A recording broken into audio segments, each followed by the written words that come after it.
And we're off and running on the Krueger Show Thursday night, the 20th of June, 8:38 on the West Coast, 11:38 on the East Coast. Good evening. Welcome to the Krueger Show, brought to you by Pig and a Pickle, the best barbecue in all of Northern California. Check them out. They're in Emeryville. They're in Corte Madera. They're open 7 days a week. There is no excuse. From 11 a.m. till 8 p.m., go get the brisket chili. Go say hi to Damon and Mary. It's all great food, but the brisket chili is spectacular. Go have some barbecue and tell them that Krug sent you.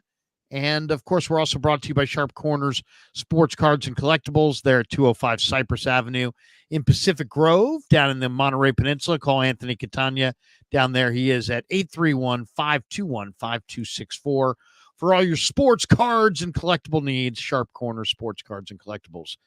Dieter Kurtenbach from The Sports Leader and the San Jose Mercury News is back with us.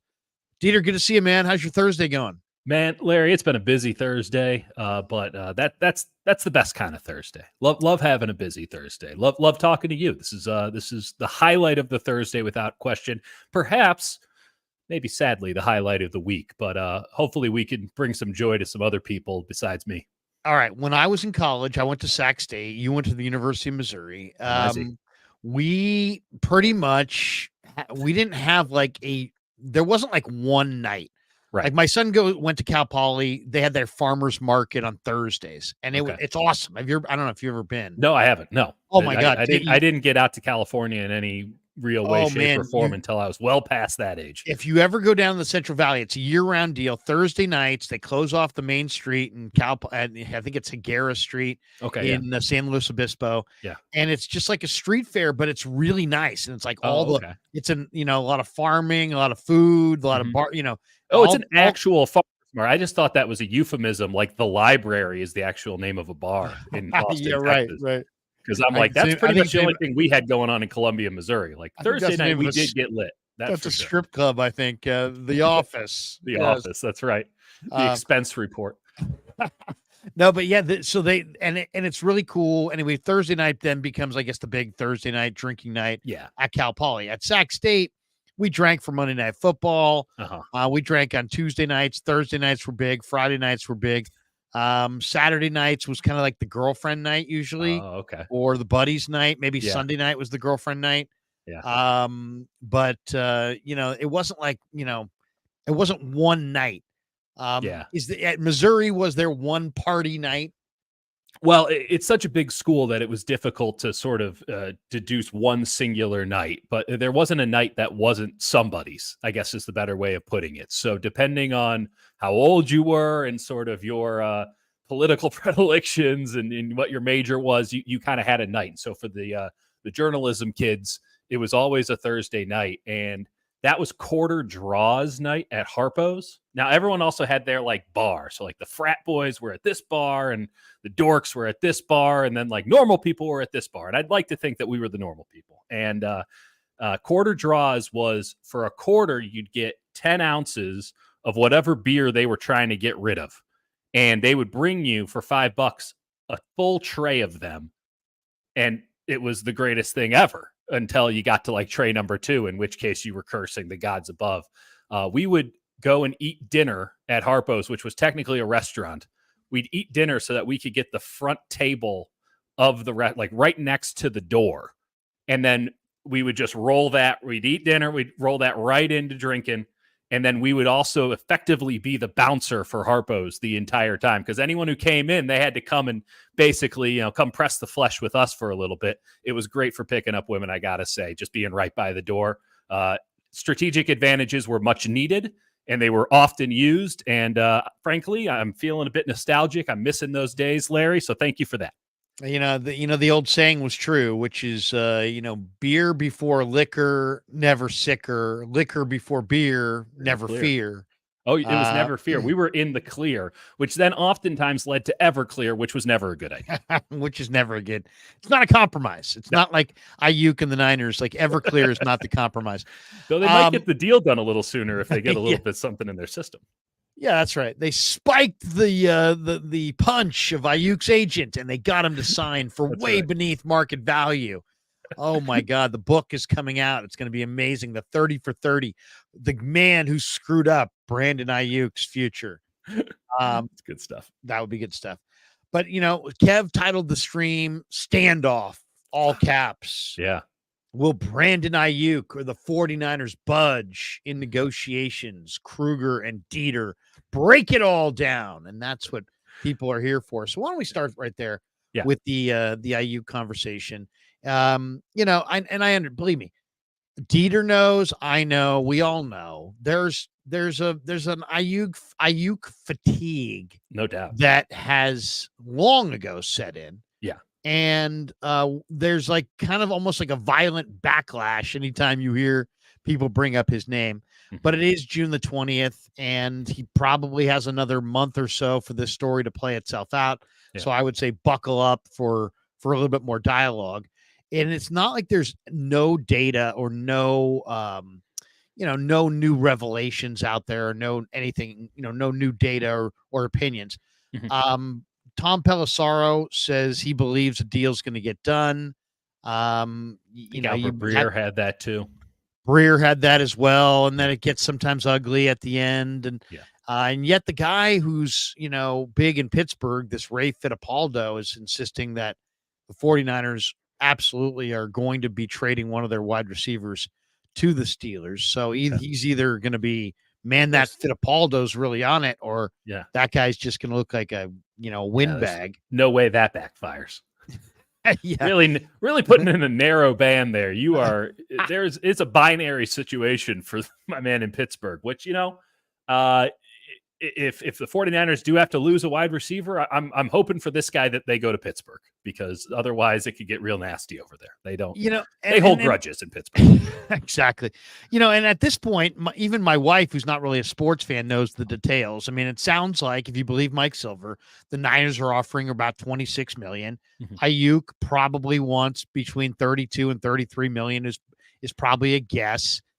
Just because, Jefferson got 35 and it's just a couple million under. Right. Will there be a compromise, or will these sides dig in their heels? And if Aiyuk digs in his heels without a lot of clout, clout in the situation, without a lot of, leverage in the situation, doesn't he kind of force the 49ers hands to maybe pull the trigger on a trade? Because there's definitely going to be teams that need wide receivers, the caliber of Brandon Aiyuk. There's definitely teams out there, I think, that'd be willing to pay him $30 million. If the Niners aren't, it's almost like, hey, pay me or trade me. I mean, I wonder, would he rather be here at their number, or would he rather be in this mode of like, I want my number, or I want my number elsewhere? Well, I don't think that we're at the point where he or his representatives have been able to really explore getting that number elsewhere, right? It does feel like it's somewhat of an insular negotiation at this point, because the 49ers are the only team you can really talk to. Now, if he were to demand a trade, the 49ers could acquiesce to a certain degree and say, hey, if you guys want to work out a trade, your agent and you have the ability to talk to teams and kind of get the lay of the land. And he might not like the lay of the land. The lay of the land might be a lot of other teams looking at him the same way the San Francisco 49ers look at him, which is, we're willing to pay you a very large amount of money, but we're not paying you Justin Jefferson money. We'll pay you Amon-Ra St. Brown money, or we'll pay you Jalen Waddle money, but we're not giving you $35 million a year. And so that money's more like 28 to 30, right? That's the range. That's right. Describing. Yeah. And I think that the biggest hang up, if and I haven't heard this from anybody close to Aiyuk or really from the 49ers, but I would imagine that the hang up for Aiyuk, because he's a smart guy, is the fully guaranteed money, as opposed to that annual payout, which is a lot of times phony baloney money, right? You got that for a year or two, and then they cut your ass because the contract was easily get outable. Whereas if you have that fully guaranteed money, you get the term that you actually signed up for. And I'd like to think, knowing Brandon Aiyuk a little bit, that he and his representative are smart enough to know that it's actually about the fully guaranteed money and not just the headline money of $30 million a year, or 32 or 28, whatever it is. So I at this point right now, it really does seem to me as if they will get something done. The video that came out, the "They Don't Want Me" video, kind of pulled me back into the notion that this actually gets done sooner rather than later. That is the move of a desperate man. That's a move of a man who understands he has very little leverage and decides that he needs to do something kind of bold, brash, whatever, to bring, curry favor, bring back positive attention to his side, to get a little bit of love out here in the marketplace that is social media, which is the worst place to go for it. But that's Brandon Aiyuk's prerogative.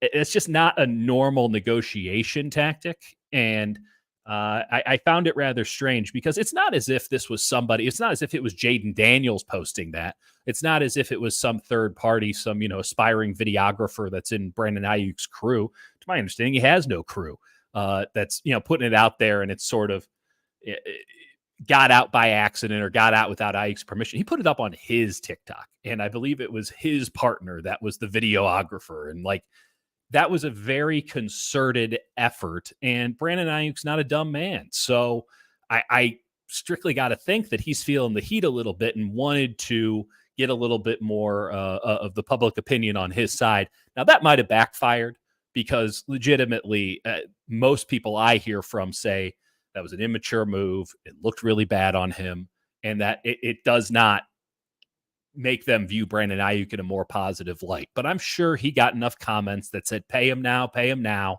And he feels like he put some heat on the 49ers.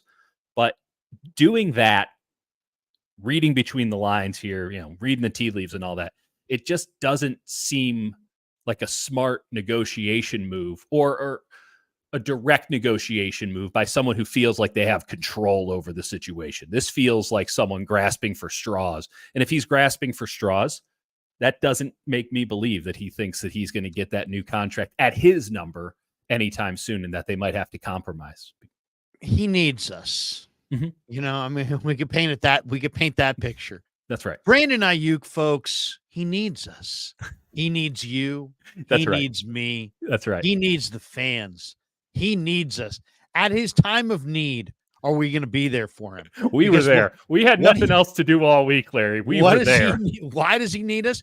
Because he himself doesn't have the leverage. Right. The leverage comes from the rank and file Niner fan going, what the hell are the Niners doing? They're screwing up. And if he talks about it publicly, then it's in the public discourse, and there's more people going, why is Aiyuk not signed? Yeah. And now there's a bunch of other fan bases saying, oh, let's trade for him. And it gets the wheel spinning again, right? But the 49ers also, I do feel like this is often forgotten. And I know you and I aren't forgetting it. I imagine that the vast majority of people watching this aren't forgetting it. But if we're just talking about casuals, if we're just talking about people being like, what's going on with Aiyuk, who don't think about this all the time, he is under contract. He's going to get paid $14 million to play professional football this year for the San Francisco 49ers. They don't have to do anything. And so when we talk about leverage, Brandon Aiyuk needs to think to himself, do I want to ride this out? Do I want to bet on myself? Do I want to? The 49ers, I think, would be very comfortable letting him go to free agency or slapping a franchise tag on him, whatever. But I think they're comfortable with letting him play on the 5th-year option. It's cheaper. There's a lot of things that could go wrong for him. There's a lot of stuff that could go right for him, in which case he's pretty much getting the same money either way to what he's asking for currently. So they don't have to do squat. And if I'm Brandon Aiyuk, I'm thinking to myself, I don't want to go on the field again without my future secured, because it's the NFL. You get one of these contracts, and this is if you're the cream of the crop. You're not a quarterback. I mean, even wide receivers, you get one of them. Look at like Stephon Diggs. You get one big-time 5-6 year contract. You better make as much hay as you can on it. And, man, going out onto the field, he can't really hold out all year or hold in or anything like that.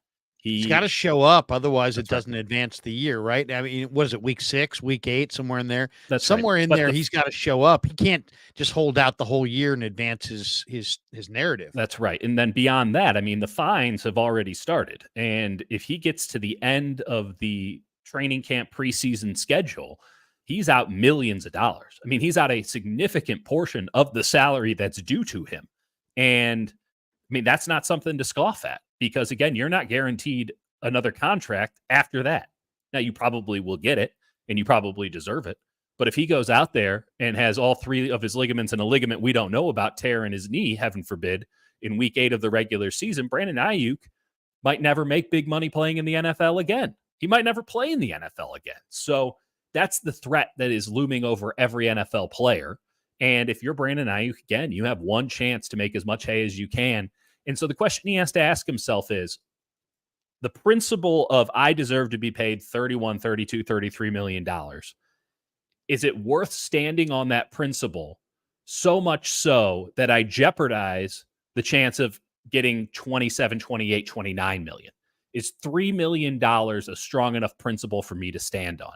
And it's easy for me to say no, or it's easy for you to say yes. That's Brandon Aiyuk's decision. And I think when push comes to shove and the 49ers come to the table and they get into a little bit of a back and forth and some compromises are made, that they'll come to an agreement that, hey, this works out for everybody. 49ers get cost certainty. Brandon Aiyuk gets the insurance of a 5-year or 6-year contract with a lot of fully guaranteed money, and everybody's happy. But right now, everything is so loose. It's very difficult to get a read on who's in the lead or who has the advantage. All you can sort of see are two parties almost acting separately around this abstract concept that is the contract negotiations. They'll need to get to a table. I imagine they'll be at a table near the start of training camp, and that's when we start to really get into the nitty-gritty. It might end up in the same place we're at now. They could hash this thing out in 45 minutes too. I don't know, but right now I do feel like it's very premature to make any gross generalizations about, oh, well, he's leaving or, oh, he's staying, because they're not really at a table. They're not really even doing this thing earnestly. What's the deadline? Soft, hard, whatever. Yeah, What's the deadline?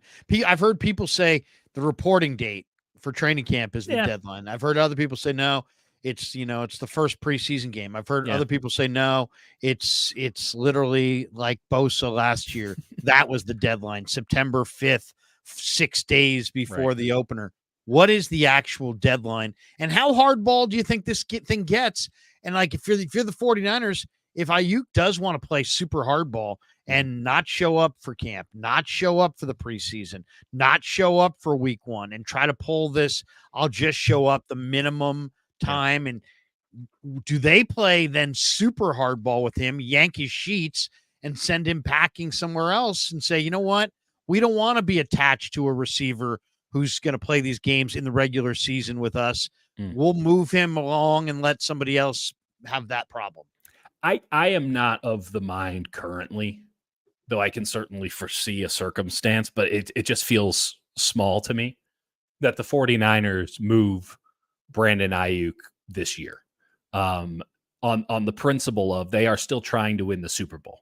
Now, if you ask me in mid-August, I might have a different opinion. But as of mid-June, or I guess the midsummer, shout out to our Scandinavian viewers, it seems so toxic. And this situation, while I think externally you might say, this doesn't look, I don't think it's toxic. I mean, Deebo Samuel was doing a lot crazier shit than this during his standoff with the 49ers, and they just got it done.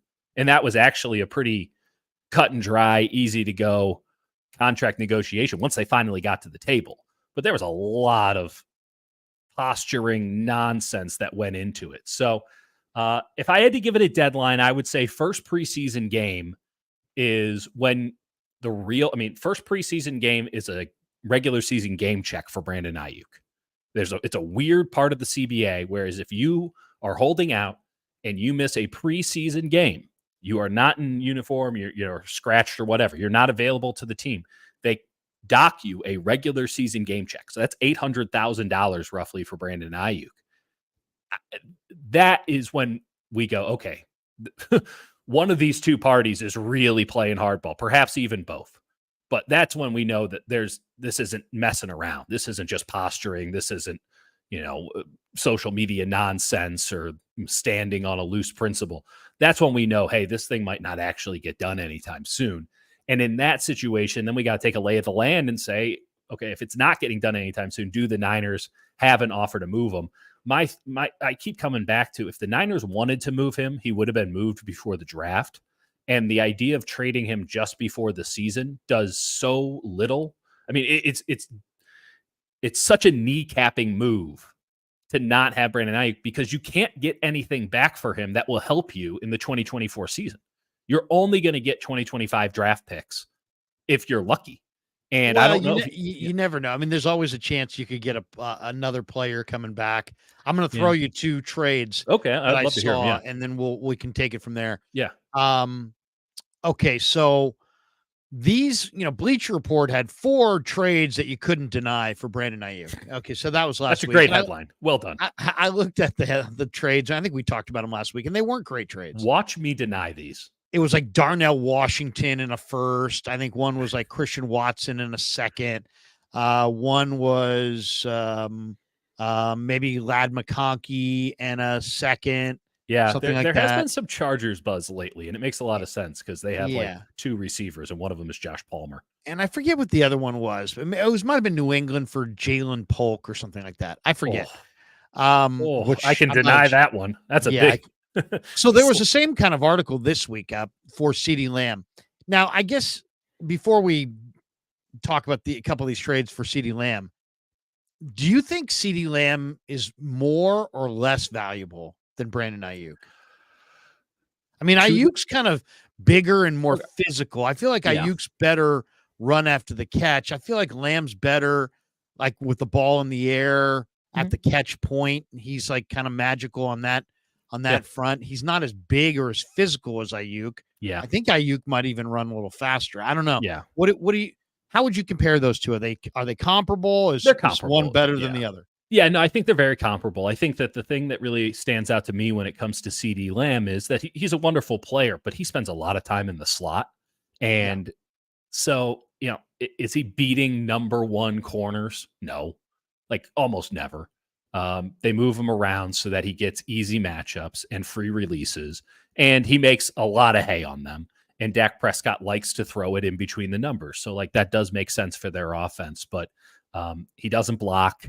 He doesn't move around he doesn't actually create a threat with the defense when he runs around. And I know Aiyuk doesn't either, but that's not really what he's asked to do as an X receiver. So just get over there and go beat your man one-on-one.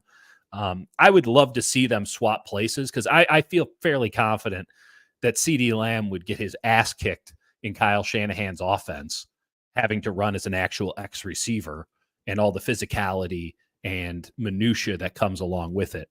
Whereas Brandon Aiyuk would love being in a system where he just gets to roam around and find weak links in the defense and get free releases all day, every day, and be the primary guy over the middle as everybody clears out for him. I mean, the amount of decoy routes that Brandon Aiyuk runs in the 49ers offense is like unconscionable.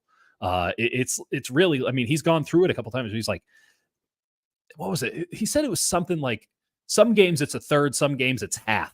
But that's how many times he's running, knowing that the ball's never coming to him, but he just has to run this route so that something underneath or something over the top can happen for this offense on the first or the second read. But he's the third read, and he has to sell it and take that number 1 corner or take that one corner and safety out of the play. And that kind of stuff blew my mind. And obviously we're living in this thing, and this has been our livelihoods for 15, 20 years longer. I mean, the amount of decoy routes that are actually run in the NFL, it ain't Madden, baby. There's no decoy routes in Madden. There's a lot of decoy routes in the NFL. And Brandon Aiyuk does all the little things that Kyle Shanahan asks of his receivers right. As much as anybody since Emmanuel Sanders, who was brought in specifically because he could do all the little things that Kyle Shanahan asks of his wide receivers right. So if I had to say who was more valuable, maybe it's a proximity bias, but I would say it's Aiyuk because I feel very comfortable that Aiyuk could go and do what CeeDee Lamb's doing. And I would not, how about this? You want to talk about an undeniable trade. If you were to say CeeDee Lamb for Brandon Aiyuk right now, straight up, I think the 49ers say, where's our draft picks? Because we're getting the short end of the deal. I look at it this way. If you're dropping back to pass, they're comparable. If you're running, I'd much rather have Aiyuk blocking downfield. Yeah. So to me, that means Ayuk's a great player. Mm-hmm. There's whether you're passing the ball or running the ball, he is a great player. Where I think CeeDee Lamb's a great player if you're passing the ball. Yeah. No, he's a game changer and a game breaker, but he's not undeniable. And by the way, neither is Brandon Aiyuk, but Brandon Aiyuk in that concept of, being deniable is going to positively affect the game in more ways. CD Lamb's kind of like a spot up 3 shooter, right? Some days he's hot and some days he's cold, but everything has to work for him. He's not helping you in any way. Whereas, maybe Brandon Aiyuk's more like a prime Iguodala, where he can get your buckets on, when he was really in his prime, but he's also doing all these little things that help you win games. Or Klay Thompson in his prime. Maybe Klay didn't have a good shooting night in his prime, but he was out there. He was guarding the other team's point guard every time down the floor and giving you great reps in a switch everything defense. And it's an immensely valuable thing. How valuable? I guess we're about to find out. Don't get too far ahead. Don't tease Klay, because we will be getting to Klay later on. But no, so I'm reading this article in Bleacher Report about 4 trades for CD Lamb, and I don't remember the first 2, but these 2 stuck out to me, and I thought to myself, you know what? I think the Niners. If you said predict the end game with the Niners and Aiyuk, I think they compromise. Yeah, I think Aiyuk compromises. I think the 49ers compromise.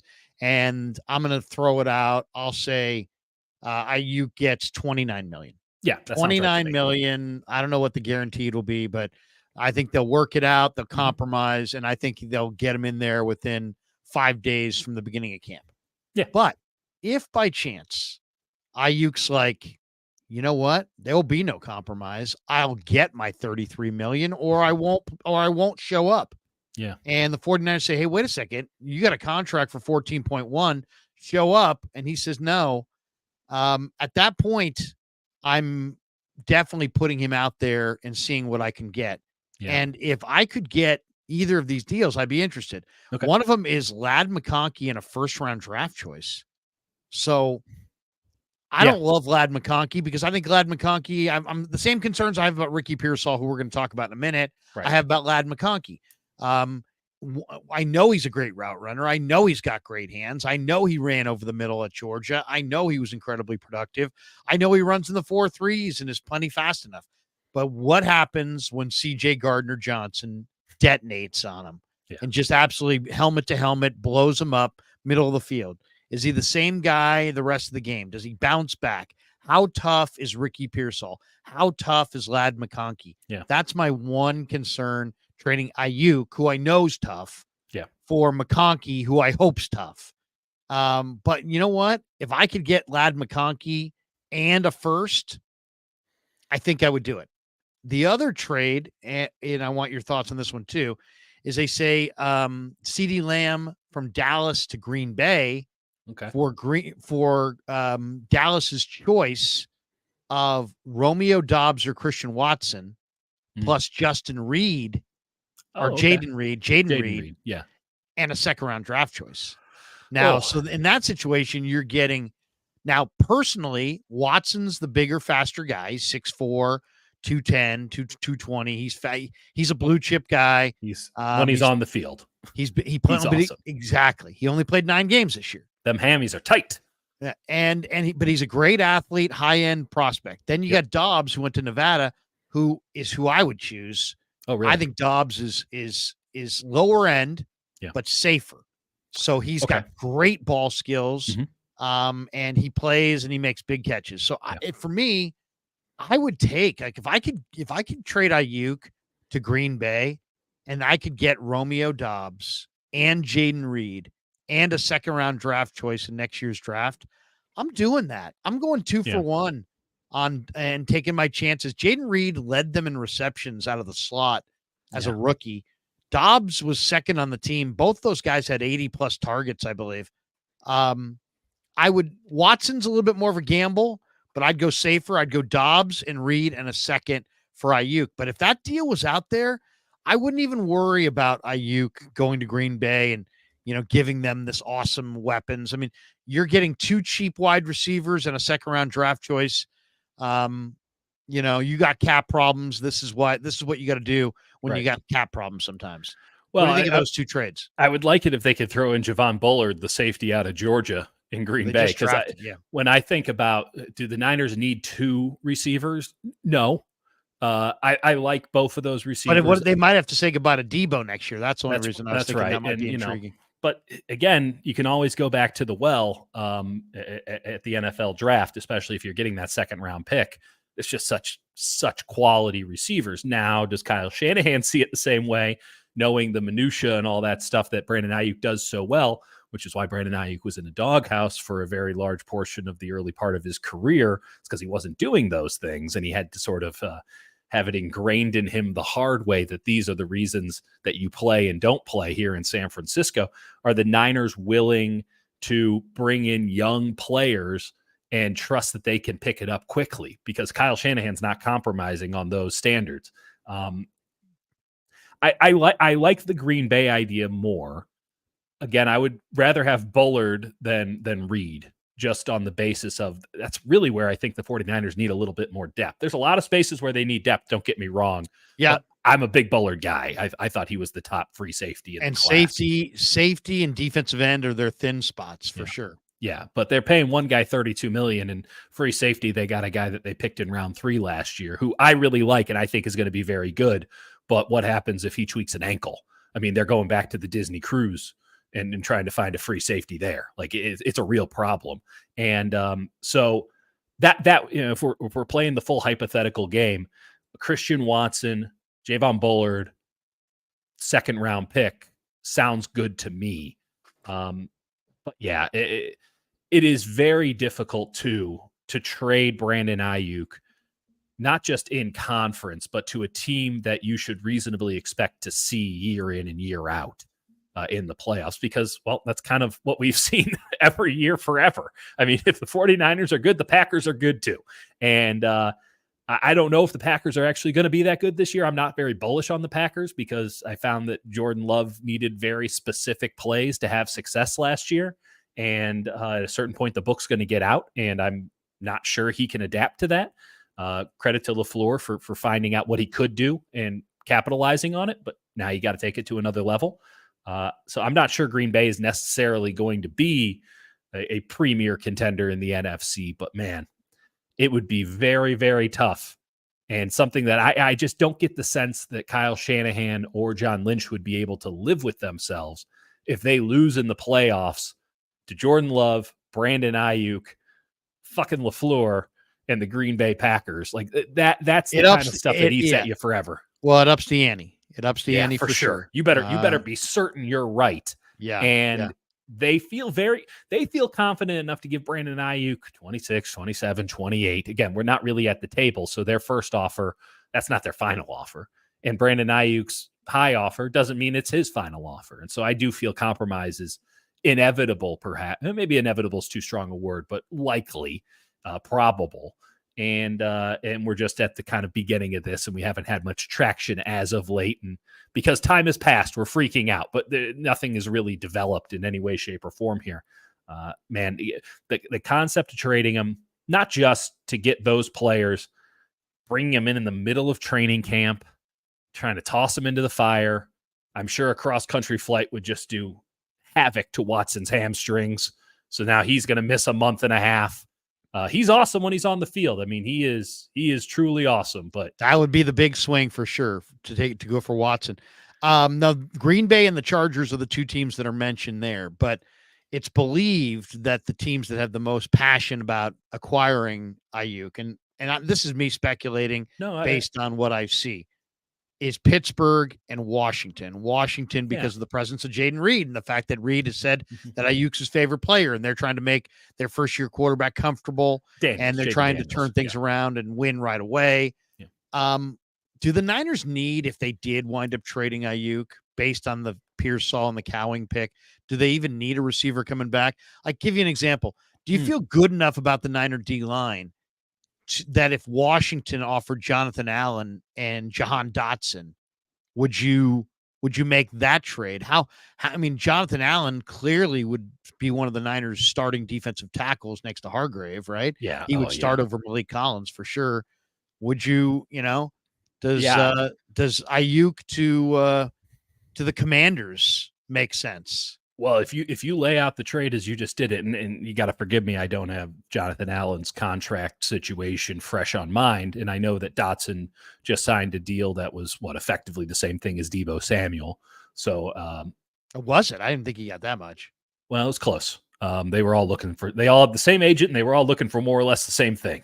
So I think AJ Brown came out number one in that, and everybody else sort of fell in line. But Dotson's still a very highly paid receiver. I might be confusing him with somebody else, but regardless, that is very interesting to me on the basis of you're putting in two starters. Okay, so you're sacrificing a very, very good player as one starter in Brandon Aiyuk. But if you're able to fill two gaps, so you take a step back, a significant one, but not a crazy one, by going to Dotson at X, and then you are getting a massive upgrade. And we can all like Malik Collins or we can like Jordan Elliott, but like Jonathan Allen is one of the best at what he does. Like, shit, he's an upgrade over Hargrave. Yeah, he's a battler. So just now you have a little bit more solidity on the defensive side too, which is, we go back to what I was just saying, like, oh, I'd love to get Bullard. Well, Bullard's a rookie, so they might toss him in there. A year from now, I don't think you're getting Javon Bullard. But right. if you can get a I don't know if he's an all-pro caliber player, a Pro Bowl caliber player, certainly on your defensive line. Plus, I'm certain he's been a Pro Bowler before, considering the amount of money he's made. This guy says it was Scary Terry McLaurin. Thank you. That's right. It was scary Terry McLaurin. The problem is nobody in Washington's any effing good, and anytime you watch him, it's on red zone, and so you just get them mixed up. Dotson's a fine enough player. I probably wouldn't pay him big bucks. But yeah, I like that trade a lot. I don't think you have to decide on Watson for another year or so if you want to pay him. He's still got or Dotson. I think he's still got a couple of years left on his rookie deal. Yeah. It's interesting. I would ride with that. I would want not if I'm going for the 2-for-1 route, give me two players where I know what their floor is. Give me two players where I feel like I know that they can give me 15, 16, 17 games, and I'm going to get a certain amount of output that is better or at least commensurate to what I'm losing. It's aggregating salaries in the NBA to get one guy in reverse. You're giving up one guy, but you're getting a couple of nice role players in there. That is an interesting concept to me that maybe the 49ers do explore if this thing gets nasty. One of the big headlines today is that Ricky Pearsall signed his rookie deal, 4-year deal, $12.5 million for Pearsall. We've only seen him in the blue jersey. Right. The one thing about him, I was reading one of the annuals and they're like, the guy really liked the draft pick, whoever it was writing it, and was just like, hey, look, the guy can run routes. He can get open. And the quarterbacks of Florida were really bad. Yes, they were. And I think we're already seeing some momentum on the Purdy to Pearsall, connection. I think, you can see those guys in some ways. I almost feel like, Pearsall in some ways is like the perfect receiver for Brock Purdy. And I feel like Purdy is in some ways the perfect quarterback for Ricky Pearsall. And I know that's a little wishful thinking, but I get the feeling that Pearsall is that guy that over the course of the route, he's going to be open. And it's a matter of, can the quarterback get him the ball when he's open? But he's going to be covered, then he's going to be uncovered, then he might be covered again. Right. And I think Purdy's going to play, who plays on time and with accuracy. I think he's going to be just absolutely perfect for Ricky, because I think he's going to play on time and get him the ball right when he's open. And then I think Ricky's ability to free himself up is going to be, something that Purdy's going to really love as well. And once they get on the same page, I think it's going to be a really, really good connection. But then I think, but you got Debo and you got Aiyuk and you got Jennings and you got CMC and you got all these backs, and now you got Garendo and you got Kittle, and what do you think? I mean, what are you expecting out of Ricky Pearsall this year? And what do you think of that? Obviously the signing's just all formulaic. It's all based right. on a chart. I was unaware that he hadn't signed up until today. I just presumed that he had already signed his contract. So shows what I know and shows how important that news was. It used to be different. It used to be rookie negotiations used to be vitally important. Now that they've got like you're picked 129th, you make X. Yeah. You picked 130th, you make Y. I mean, the only they've argument, got a formula down now. Yeah. The only thing that is actually up for debate is, I hope I'm remembering this term correctly, like offset money, or upfront money. And I remember Joey Bosa, when he got drafted by the Chargers were trying to screw him out of basically his upfront money. And they were trying to amortize the signing bonus. And he's like, I'm not showing up until you give me what every other third pick ever has gotten, and stop trying to, nickel and dime me here. And eventually he got what he deserved. And I remember that. I was in LA at the time. I remember that like distinctly. The Pearsall thing is almost directly correlated to the Aiyuk thing. And even if Brandon Aiyuk signs, if he waits too long, Ricky Pearsall is going to have a larger role in this offense every day Brandon Aiyuk isn't there, because they didn't even bat an eye at running Brandon Aiyuk, or running Ricky Pearsall and Brandon Aiyuk's spot in minicamp. And I know it's minicamp and everybody's, in shorts and a t-shirt, but like they're like, nope, you're an X receiver now. We know we brought you in to be a Z and take over for Debo. Nope, you're the X. And he went in there. He looked good. And all the positive things you were saying about him, and it might be covered, might not, and how you feel like the relationship with Purdy is already there. One, I think he has that with a lot of quarterbacks. I think he's a quarterback's best friend. There's something to the way he plays, the way he gets open, his sudden movements at the line of scrimmage, that it's impossible for quarterbacks and wide receiver coaches not to love. I mean, this guy is a football guy's guy. But what popped into my head is I have made multiple times, and cover your ears now, 49ers fans, the comparison of Brock Purdy to Russell Wilson, in that there's just a little something there that you can't quite figure out what it is. I call it devil magic, that just keeps winning. And it's not a perfect 1-for-1 or anything like that, but goddamn, Russell Wilson was good. And so many times on third down, Russell Wilson, makes a little play with his feet, scampers out, this and that. And then, oh, damn, he found Tyler Lockett 22 yards down the field, and Tyler Lockett caught it while sliding. And it was just, what a hot mess of a play that continues the drive, and the Seahawks win in the pouring rain. Ricky Pearsall is going to be the Tyler Lockett to Brock Purdy's Russell Wilson. It feels ordained. And yes, he's bigger, and yes, but Tyler Lockett is 6'0" if he's even that, 180 nothing if he's even that. No appreciable skills if you look at the combine charts or anything. But all he does is get the F open and make big catches and win you football games. And Ricky Pearsall has a lot of really good things going for him. Maybe he could take it to another level. But that dude just has the it factor. And you saw it again and again at Florida with shitty quarterbacks. God, they sucked. He just wins football games. And they shouldn't have won anything at Florida last year, man. And he was a lot of times the only reason they had a chance to even win the game, and then their quarterbacks threw it away. I've been a big Pearsall fan since well before the 49ers took him. I've seen no reason to get off the bandwagon now or sell any of the stock. In fact, I'm still buying. And Brandon Aiyuk, I mean, this couldn't have worked out better for the 49ers when we talk about leverage, when we talk about their ability to extract a few extra bucks from Brandon Aiyuk. Because if Ricky Pearsall's out there, and I almost feel like we're doing the 49ers a favor by just reporting what we're seeing and being honest about it. Because every time I'm out there, I'm like, man, Pearsall's the truth. This guy looks awesome. Every time I do that, it hurts Brandon Aiyuk's negotiation position. It feels like the 49ers are feeding this to us. And I'm sure there's some conspiratorial thinkers out there right. who think that the 49ers, Corey Rush is on the line and it's just like, say Pearsall's really good. Dieter's getting an extra Chick-fil-A sandwich at his cubicle because he sung the night. He was the house organ. He got extra fries. That's right. Maybe they'll give me a one-on-one with Kittle because I did them a solid. No, that's not how I operate. And I know that's not how you operate. And frankly, I don't think that's how anyone with the 49ers operates, or at least with the 49ers media operates. Certainly we can mention some folks who definitely don't operate that way. Regardless, I almost feel bad constantly singing this kid praises because it does hurt Brandon Aiyuk's negotiation position. And it's true though. The kid, Pearsall's looked really, really good. Yeah. He really has. Strawberry reacts as Larry really changed his tune. He was not positive at all about Pearsall after rookie minicamp.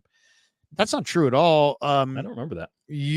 What you're reading is that I said he reminds me, and he does, of Danny Amendola. Oh, because he's white. Danny Amendola was a very good receiver. Yes, and he I know a was. lot of people just are like, well, that he was undrafted. Danny Amendola played 14 years in the NFL. If Danny people Amendola knew, won 2 Super Bowls. He was right. he led the league in kickoff return yards one year. Yes. He was a possession receiver, Mhm. but I'm going to give you the comp that I actually think that's the most honest, the most real, the most true. And I see Danny Amendola and Ricky Pearsall. So like what I'm saying by that is that he's an awesome route runner. He's super he can he can turn you into a pretzel with all of his route running. It's amazing. He's got great hands, great ball skills, really good short area, really good intermediate. But like Amendola could beat you off the line and then start into the body of his route, and then you ate up that cushion because he didn't really have that kind of home run speed. And that's exactly what I see with Pearsall. Yeah. He's going to beat you at the line of scrimmage. He's going to get open, and if Purdy can get him the ball right when he gets open, it's going to be prolific. But if Purdy's late in recognizing him open, he's going to get covered up again because he doesn't have that separation speed. At least I didn't see it. I see 4.41 for the stopwatch, but I don't see that real difference-making separating speed. I see separating stop-start and change of direction. And which does give you the ability to separate a second time, right? Because you have that sort of scramble drill ability, which I see. And that's what he does, too. He works back to the quarterback really well. That's why people are saying I wasn't positive, because I see Amendola, and you guys hear Amendola and say he's crap, and then you're like, Krueger's ripping Pearsall. Well, I actually like Amendola. I thought Amendola's a great player. Amendola, I was there 14 years. I was there in the Harbaugh years where Amendola was going against Carlos Rogers, and Carlos Rogers could not stay with Amendola to save his life. He had to grab him, clutch him. He just couldn't stay with him. He didn't have the kind of footwork or short area quickness that Amendola had. And that's what Amendola was also never your number one receiver. And that's what I see in Pearsall as well. I'd be shocked if he was like truly ever like this number one, dominant receiver. I don't know. I'm with you on that. I mean, and listen, it's somewhat, it reminds me of the Brock Purdy thing where everyone is still holding on to, well, he was the last pick in the draft. Danny Amendola had an incredible career. If everyone knew what kind of career he was going to have, do you think he would have gone undrafted? That son of a bitch would have gone in the first round because we could see the future. And he was a very valuable player on Super Bowl winning teams. He was number one target for Tom Brady one year. Like, come on now. Okay, let's play a game. We got two topics here. I'll just throw it out. You just tell me it's something or it's nothing. Okay. George Kittle, because of the 2 different injuries he had this offseason, didn't lift at all for like a month after the Super Bowl and dropped like 30 pounds. Now, supposedly he's put some of that weight on. You hear me a lot of times will say, oh, I love Aaron Banks. His walk around weight is his playing weight. And what I mean by that is if you see him right now, he weighs the same as he does in the middle of the season. He walks around at 320. He plays at 320 or whatever it is, 330. George Kittle's the opposite. George Kittle has to lift weights to be a football player. He's normally like 220 pounds who gets to like 245, 250 because he's yoked up and he spends tons of time in the weight room. He's a pumped up, 230 pound guy who's playing at closer to 250. So that being said, the weight loss. Yeah. Are you concerned? Is it something or is it nothing? I say it's nothing just because we've seen George on the sidelines this spring and he looks normal. He looks fine.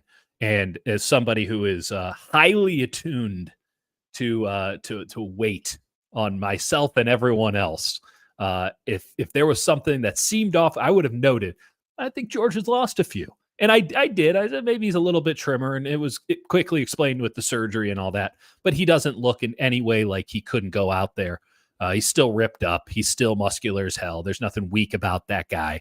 And I'm sure that by the end of training camp, he'll be back at his fighting weight. And in fact, it might even behoove him a little bit to drop 5 from where he was last year, maybe even 10. Give him a little bit more pep in that step, because there were some times last year where he looked like he was running in quicksand, and that's not the George Kittle that we've come to know. I would imagine that he's bulked up throughout his career relative to when he came in, and the receiving numbers have somewhat suffered with that. There's a lot of other factors. I don't think it's a problem at all, because even if being lighter doesn't work out for him, he can always get heavier.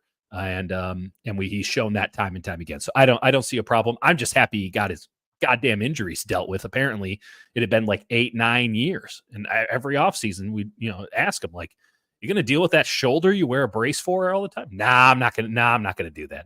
I'm glad he finally did it. I think it will prolong his career in a very serious way. So this is a nothing for me, big time. And if his career is not prolonged, he still's got that, super cheap sunglass money. That's right.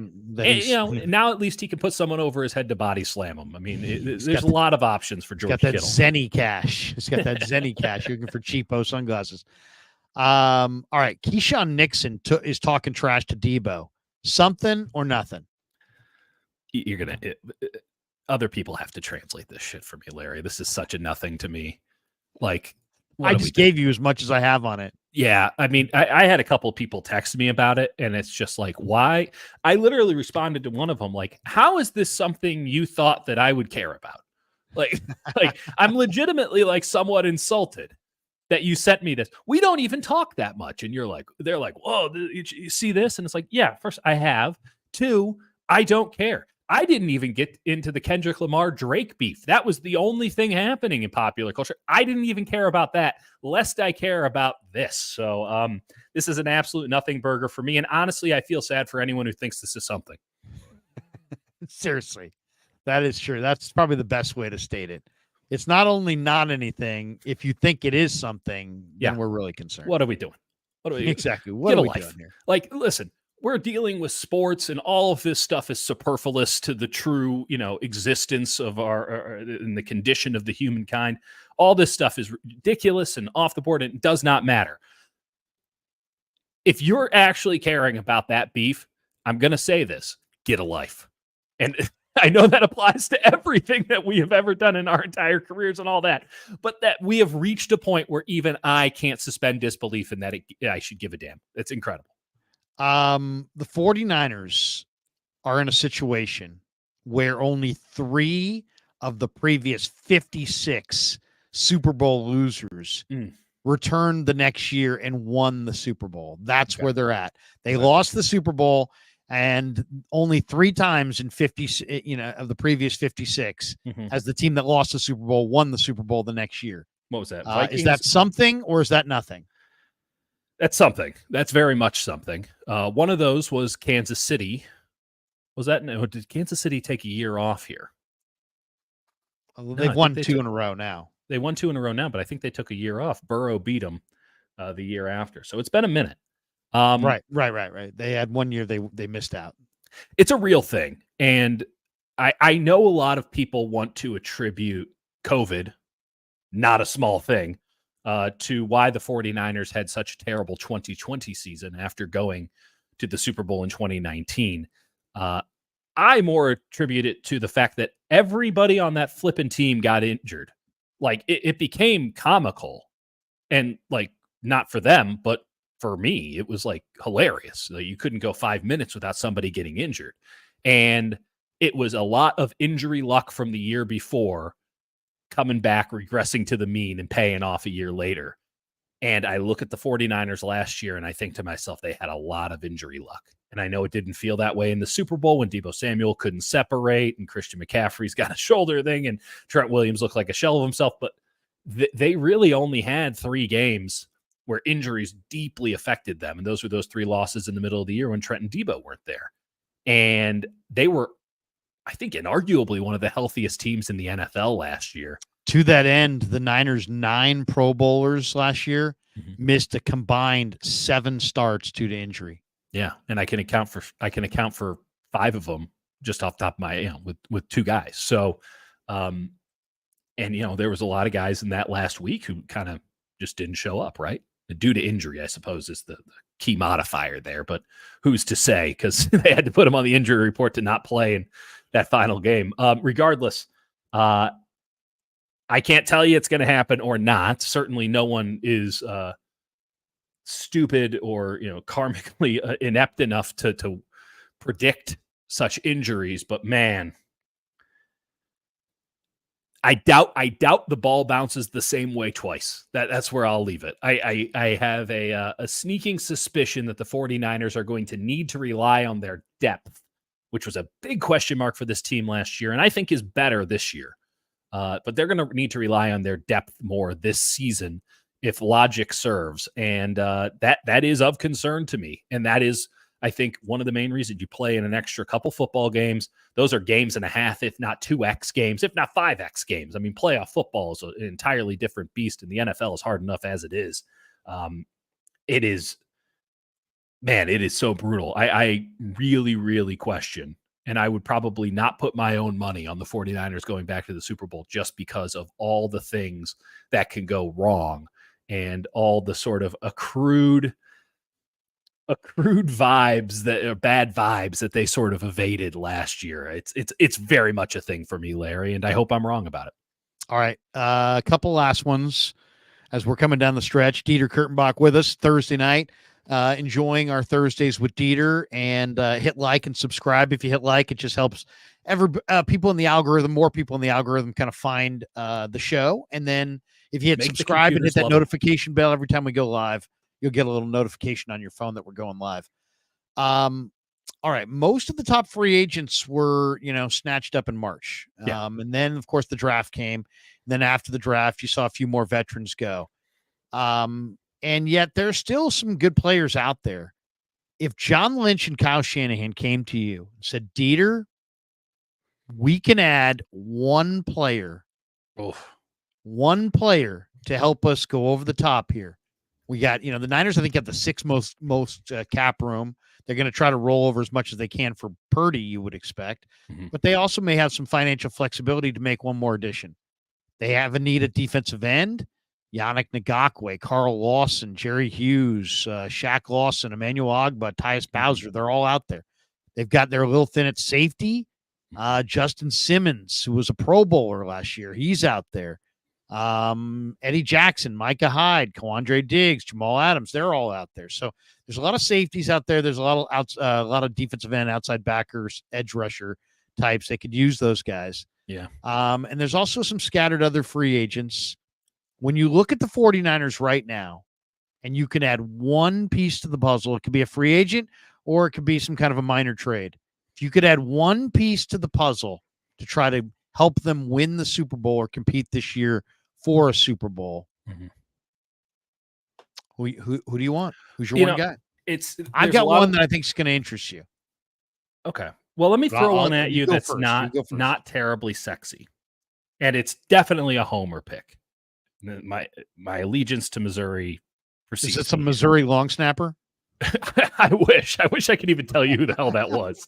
I would never get after Tabor Pepper. I mean, come on. Beautiful spirals every time. Yeah. But 49ers fans know this. Marcus Golden. And I'm legitimately That's a great shocked name. He's still available? Yeah, I can't believe that he's still available. It's to the point where terrific pass rusher. He's a terrific pass rusher. He's a do-it-all kind of guy. He's just high motor, right? He's just going to give you multiple schemes, give you quality snaps. Scheme versatile. I would love that. 2-point stance, 3-point stance. The guy's done it all. I just think that would be a great pickup for them as just a little bit of insurance for Leonard Floyd. Do you remember who the guy was the year he came out, also at Missouri, that they said was better than him? Yes, that would have been Ray. Shane Ray. Who went to the Broncos. Shane Ray was like, you got to catch that Shane Ray. And then Marcus Golden, yeah, he's all right. Marcus Golden's had 3 times the career of Shane Ray. Yeah, well, and I could have told you that, having watched every Missouri game where you're tougher guy, better athlete.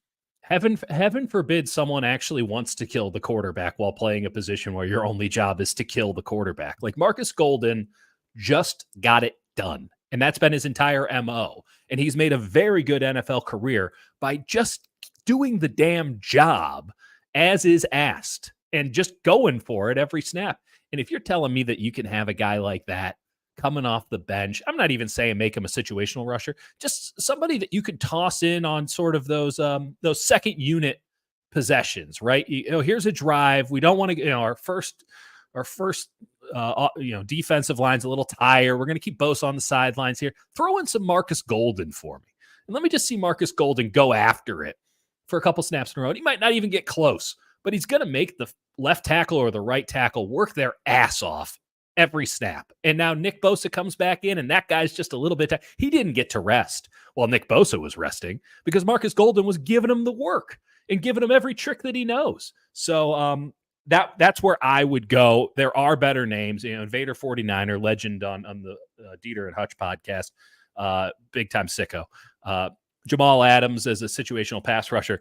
Sir, they already have one of those. His name is Talanoa Hufanga.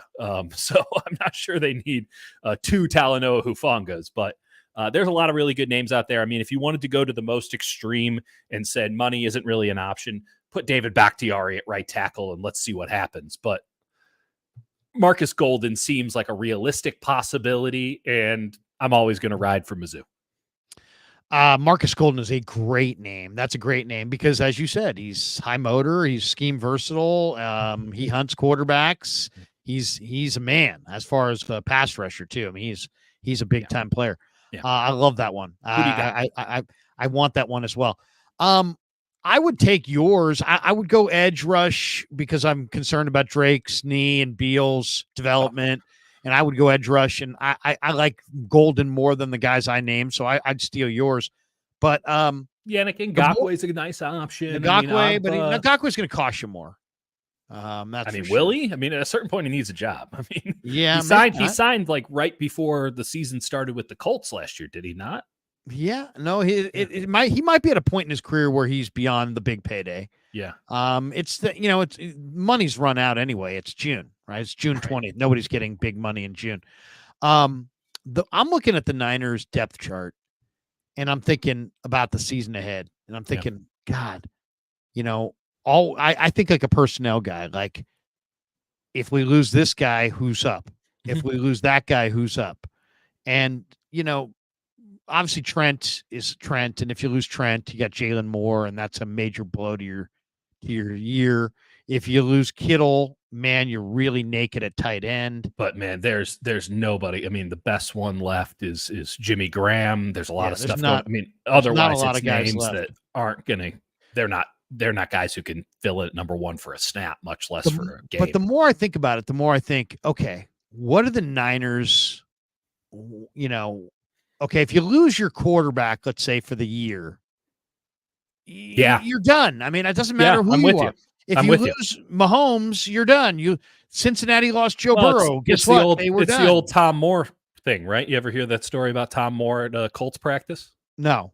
Okay, so Ron Jaworski and John Gruden are doing Monday Night Football at the time, and they show up to Colts practice with the great Tom Moore, offensive coordinator, and they're trying to pick his brain before this Monday Night Football game, and they go, Tom, we noticed that the backup quarterback never seems to get any reps.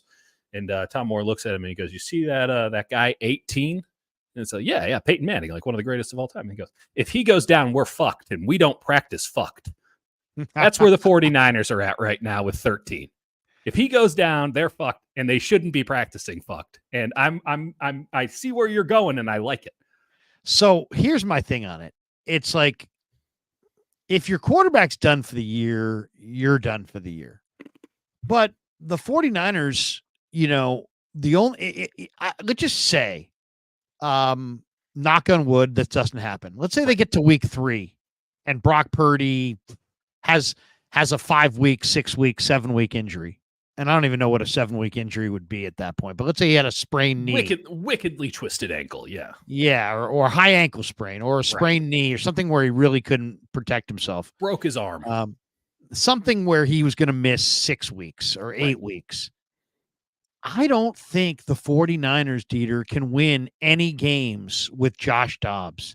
I don't think, Dieter, that the 49ers can win any games with Brandon Allen.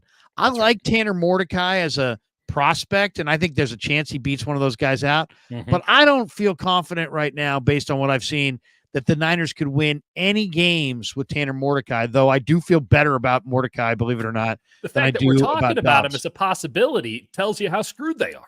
Yeah, I don't think they're like Darnold last year. He didn't win when he came in, Right. but I think he could have won a few games.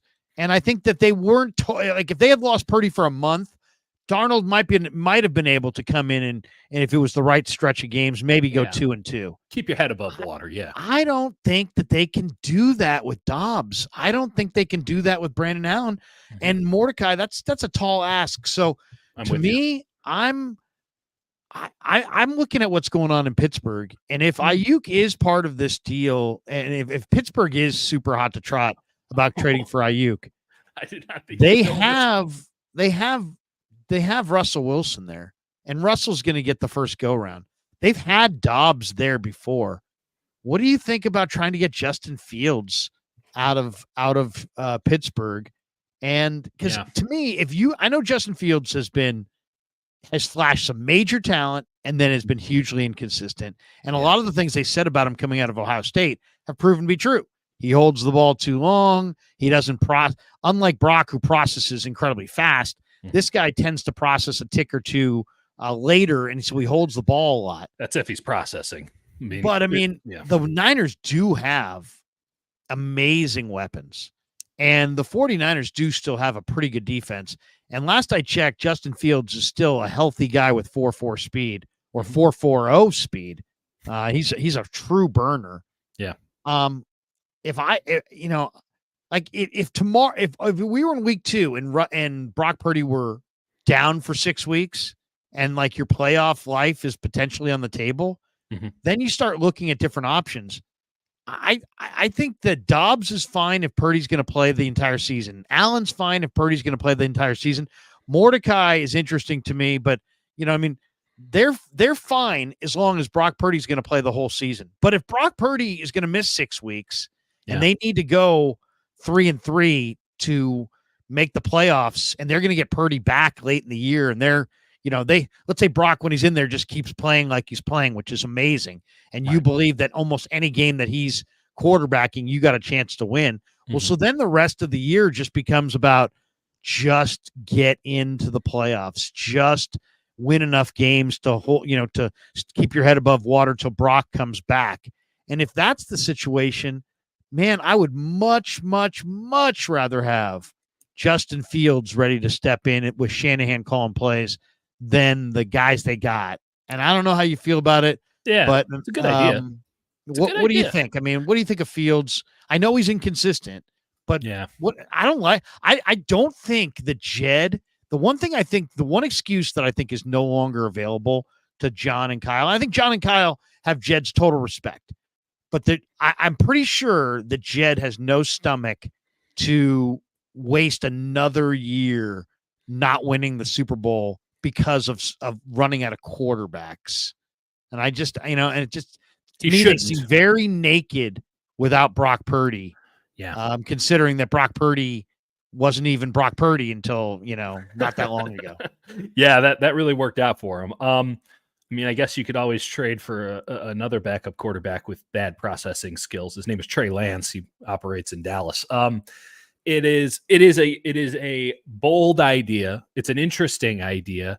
My concern would be timing, because what you want is, I kind of agree, like Fields is kind of ass. What you want is a full off season of Justin Fields working with Kyle Shanahan so that they can get to a point where Justin Fields has the rudimentary aspects of the offense locked down and that Kyle can speak some language. As a backup quarterback, you can do a lot worse. I don't think he's a starting quarterback in this league. He's won games as a starting quarterback. He has some talent that gives you the indication he's a starting quarterback.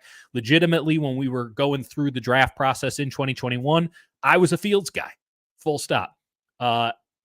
Legitimately, though, if we're getting to the point where week 3, you're trading for Justin Fields to put in at quarterback, just play Deebo Samuel there. Well, I'm not saying week 3 trade for him. I'm saying trade for him before as like a proactive thing. Because if Purdy goes down in week 3, you're trading a second-round pick or a third-round pick for Justin Fields. If you want Justin Fields right now, you might be able to throw Dobbs in a 6th. You know what I mean? Dobbs in a 5th might get it done. Maybe.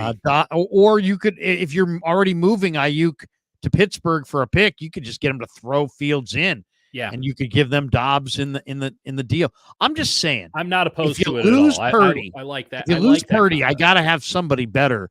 I'm worried about Dobbs and Allen if Purdy go down. You should be. You should absolutely be. And I would prefer Justin Fields over both of those guys. So it's really not even a conversation. I mean, yes. The answer is yes. I will say this. Here are the quarterbacks who are still available as free agents. They all suck. Let's be clear about this. Yeah, that's what I'm saying. I mean, let's be clear. But like, I can talk myself into a couple of these guys. Ryan Tannehill. Say what you will. I think I'd rather have Ryan Tannehill than Justin Fields. Okay. I don't like either. I don't know about that. Okay, but I hear think there's a conversation to be had. One guy's 35, though. I don't know. We got 1 year to worry about here, Larry. We're not trying to build the future. We're just trying to survive the season. I'm just wondering. Brian Hoyer's still available. We can go right back to the future with Brian Hoyer. How healthy are some of these guys? But go ahead. They've all played professional football for a living. They're not healthy. These people are well beyond done. Ben DiNucci's around. Not interested. No way. Okay, I'm just giving you the names. Kellen Mond. Ben DiNucci. Kellen Mond. Kellen Mond was actually. Were you there for the? Were you there the day he was there? Were you there for the? He looked awesome. No, he didn't. They didn't sign him. Here, you know what? Legitimately, here's a name. Blaine Gabbert is somehow a free agent. Forget that. Even though I ride for Missouri, he's gone. It doesn't worry about it. But legitimately, I'm telling you this as somebody who is a sick puppy and watched a little bit of the UFL this year. AJ McCarron's kind of good. He's okay. There's something to AJ McCarron, and he was with the St. Louis Battlehawks, and I say you bring him back. That's where I'm at. Wow, we're going Battlehawks. Someone should give AJ McCarron another shot. Because that guy can operate. Kyle Shanahan would love this dude. Brett Musburger liked his girlfriend, if you remember. I don't know if that worked out for them. I'm not really quite sure. But AJ McCarron's made a lot of money. I'm sure he could, go back to Alabama and be, legend there. Jay says Fields is lame. He lost his locker room. That's the opposite of what happened. No, they were riding for Fields. Yeah.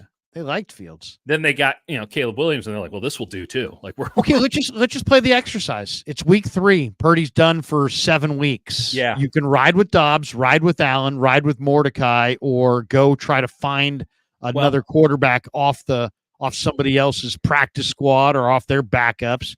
Yeah. The first question is this: if this happened, would you ride with Dobbs and Allen? Not me personally. No, I wouldn't either. They will. Either. To be fair, in reality, they will. I think they will. Wrong choice. They will for a week until they lose. Then they'll try the other one, and then what they need to hope happens is that JJ McCarthy in Minnesota takes the job week 1, and that puts Darnold. Supposedly he's struggling though, isn't he? Who the hell knows? He might be struggling. I think he struggled to throw out a first pitch the other day.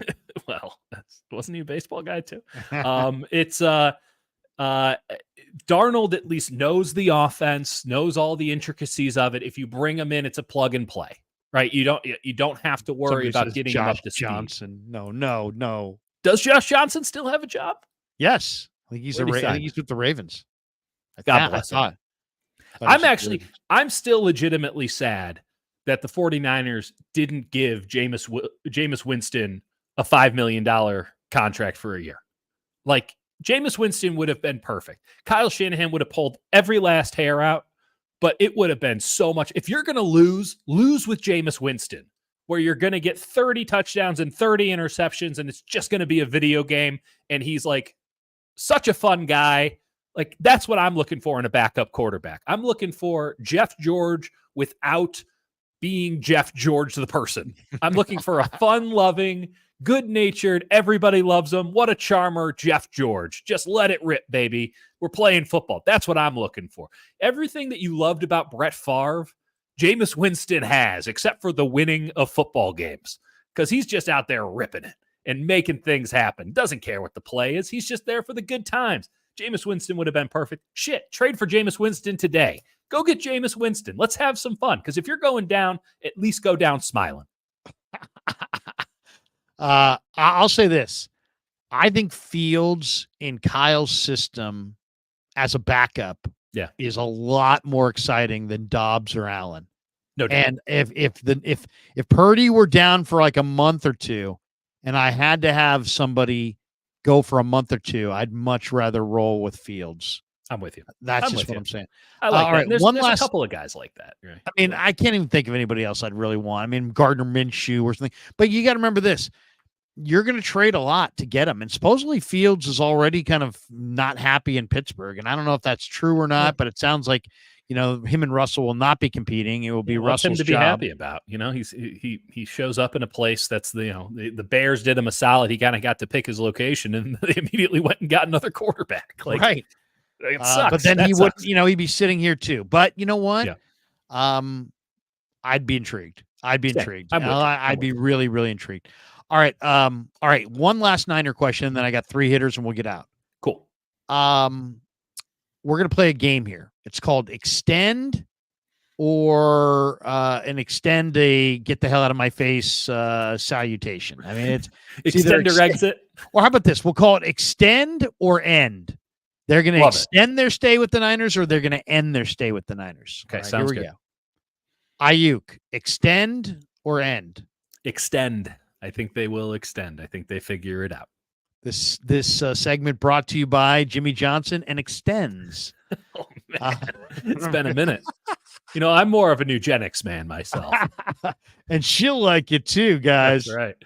It's Doug Flutie won't put anything there's some lawyer in the corner of the room going, look, we need to say it this way, and she'll like it too. We can't make any promises, nothing. We're just going to say she'll like it too, and then we're going to wink, okay, and that's it. We're not going to you're really going to give her a big hurt. All right. Dre Greenlaw, extend or end? Sadly, end. Wow. I have a very hard time imagining that Dre Greenlaw is the same Dre Greenlaw that we have come to know and love post Achilles. And even before that, he was just because of the position that he plays, as great as he is and as important as he is for that defense, it is not a vital position, and the 49ers have to be judicious about where they pay guys just as much as who they pay these days. So I say Dre Greenlaw, end. Wow. So we're already in disagreement here. I would say end Aiyuk, extend Greenlaw. Okay. So now we're different. Okay. This is a great stream. All right, Hufanga, extend or end? End. Malik Mustafa is there. Hufanga stands a chance of being more valuable to this football team now that they're going back to a more traditional cover 3, or at least they're alleging to go back to more of a traditional cover 3 because he can play that strong side linebacker spot, which is really what he is. But as a true safety, as somebody who in theory would need to be, a 1 or a 2 high guy, I really don't like him. He got injured on a play that sort of explained why I don't like him in situations like that. It's a terrible coincidence, but he's just not good in open space. He is good as an extra man in the box, as a missile riding into the backfield, as a guy who brings juice and a game changer. But I don't see his skill set being immensely valuable to a team in the modern NFL, given what safeties really have to do. I think he's just a little too limited, and there's a reason Jamal Adams, who has a lot of other shit going on, but there's a reason Jamal Adams is still on the market, and I think that Talanoa Hufanga has a lot of Jamal Adams in him, which is both a credit and a detriment. I say end. Yeah, I say end as well. He's playing in the wrong era. I mean, this is the era. If anything, Renardo Green has more chance to play free safety than Hufanga. He's not a coverage player. I'm with you. He's a little undersized as a run player. If it's end or extend, it's end. That's right. Mooney Ward, end or extend? They're so deep at cornerback now that you can end. I would extend, but cautiously, because he is a very, very good player. And there will be a point where it all falls off the cliff. I don't think that that's imminent. I don't get the sense that that's imminent. So I'll say extend, mainly because I've been saying end to a lot of these guys ahead of time. Maybe Brandon Aiyuk takes up all the money and they're all ends anyway. But I feel very good about the 49ers cornerback situation going in to this season. They're going to cut a player or two that could absolutely start for them this upcoming season because of the quality that they've been able to accrue in a short period of time with Yadam and Renardo Green. There's some dudes like Rocky Ya-Sin is not even going to sniff the 53-man roster, and Rocky Ya-Sin's like a pretty good player. And when they signed him, you thought, hey, maybe this guy can make it. He's not even going to come close because they have some serious depth there. So if they wanted to move on from Mooney Ward, they absolutely could, but I think they extend him. I'm going to say end. Anytime you've got, groin and adductor and hammy and, leg, quad, and those are your wheels. That's how, he's a big player. He's a good player. But I would say end because I see him being, more hurt. He's been hurt already. I think he'll be more hurt in the years ahead. And also partially because the next guy is Deommodore Lenoir. And I would extend Deommodore Lenoir. I think we're in agreement on that one. It's very difficult to find the price has to be right, to be fair, because now, again, you do have the depth there. And you could go to Renardo Green if you wanted to there. But Deommodore Lenoir, it's wonderful that he finally found a spot that he was built for. I can't believe it took the 49ers 3 years to figure it out when I think we all kind of knew in rookie minicamp that this guy should be in the slot, that he had that kind of tenacity and that kind of dog. But here we are, and it's all working out for him. Now, there are the kicker on this is when we talk about, as I said earlier, the 49ers have to consider where they spend their money just as much as who they spend their money on. It has to be both a great player at an important position. And we talk middle linebacker, we're talking tackles, they have to be judicious about positions that aren't as vital.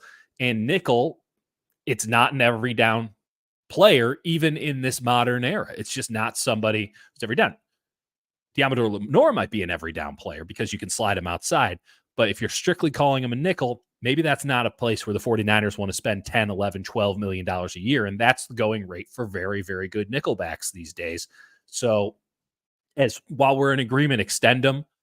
There is a limitation on the price, as there is with anybody. But the way that market is operating, much like the guard market in free agency this past offseason, like the inflation is out of control.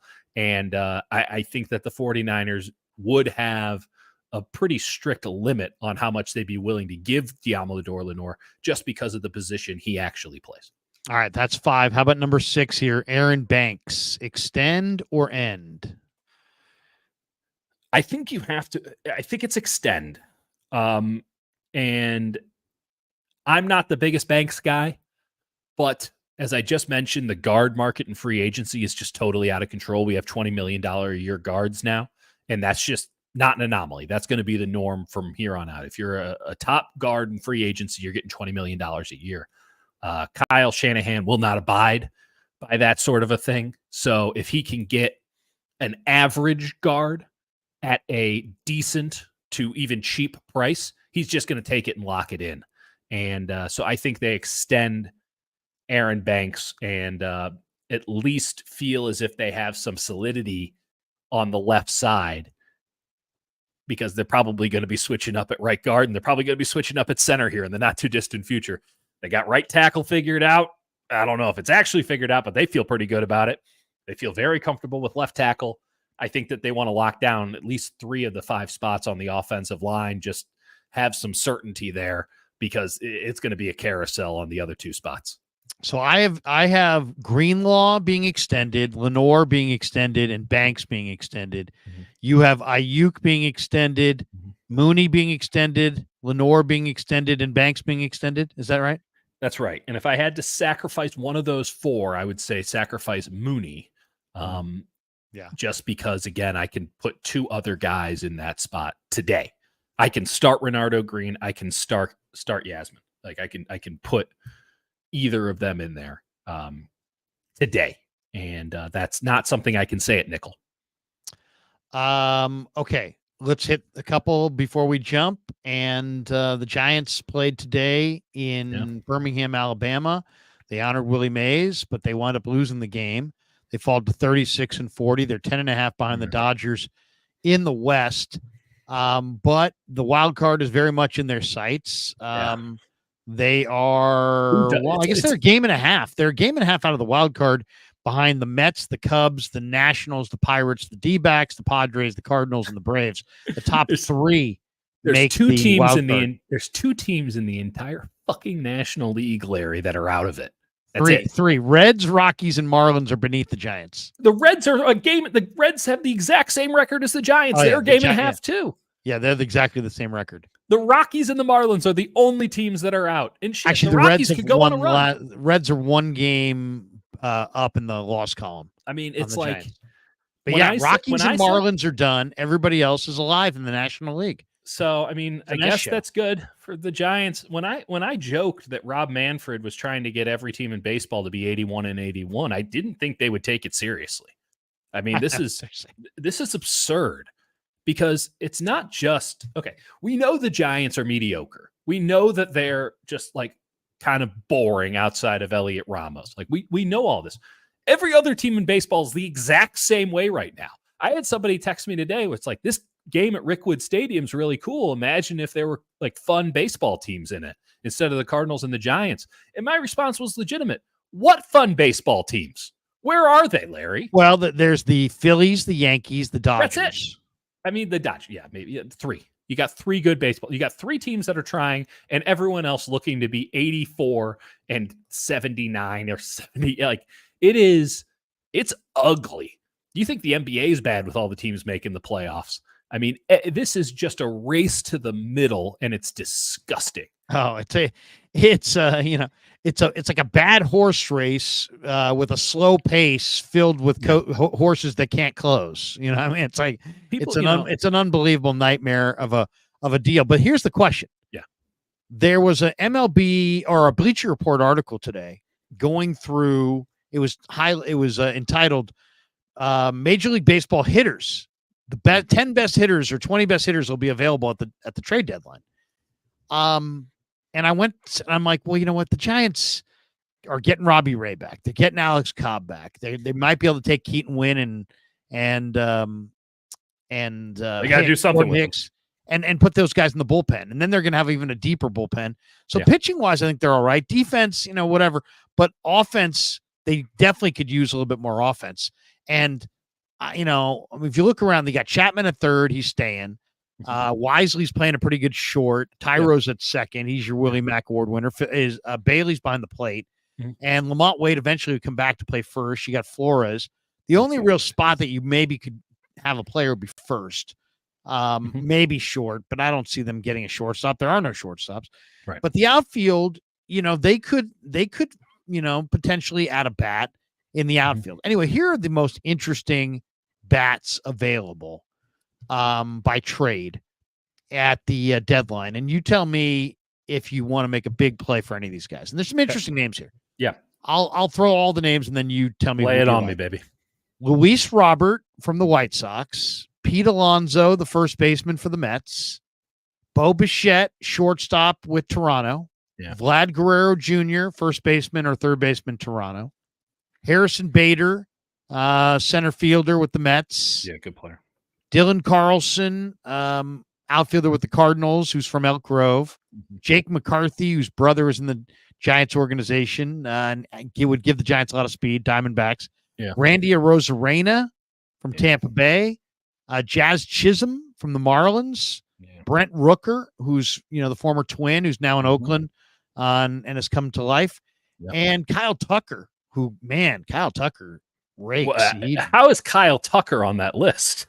Well, because the Astros are supposedly in sell mode. And I think they're speculating as to whether or not Tucker will be moved. Well, I mean, who would of the guys in that list? The guy that's going to cost you the least is probably Harrison Bader. The guy or Jake McCarthy. The guy who's going to cost you the most is probably Robert or Tucker or Vladdy. Yeah. Or I don't know, maybe even a Rosarena. I don't know. Well, a Rosarena actually, I think, is somebody to stay away from. There's some real concerns. I mean, it's been down for a full calendar year. This is not a guy who is an on-base guy at all. So it's really just about the quality of contact for him, and the quality of contact has fallen off precipitously. So I think his best baseball is behind him. I'm not a big Jazz Chisholm guy. I don't think the glove plays up to the degree his actual talent should make it play, and he doesn't do any one thing well at the plate for me to feel confident that he could provide a steady output for me at the top or batting sixth in the lineup. I like Rooker a lot.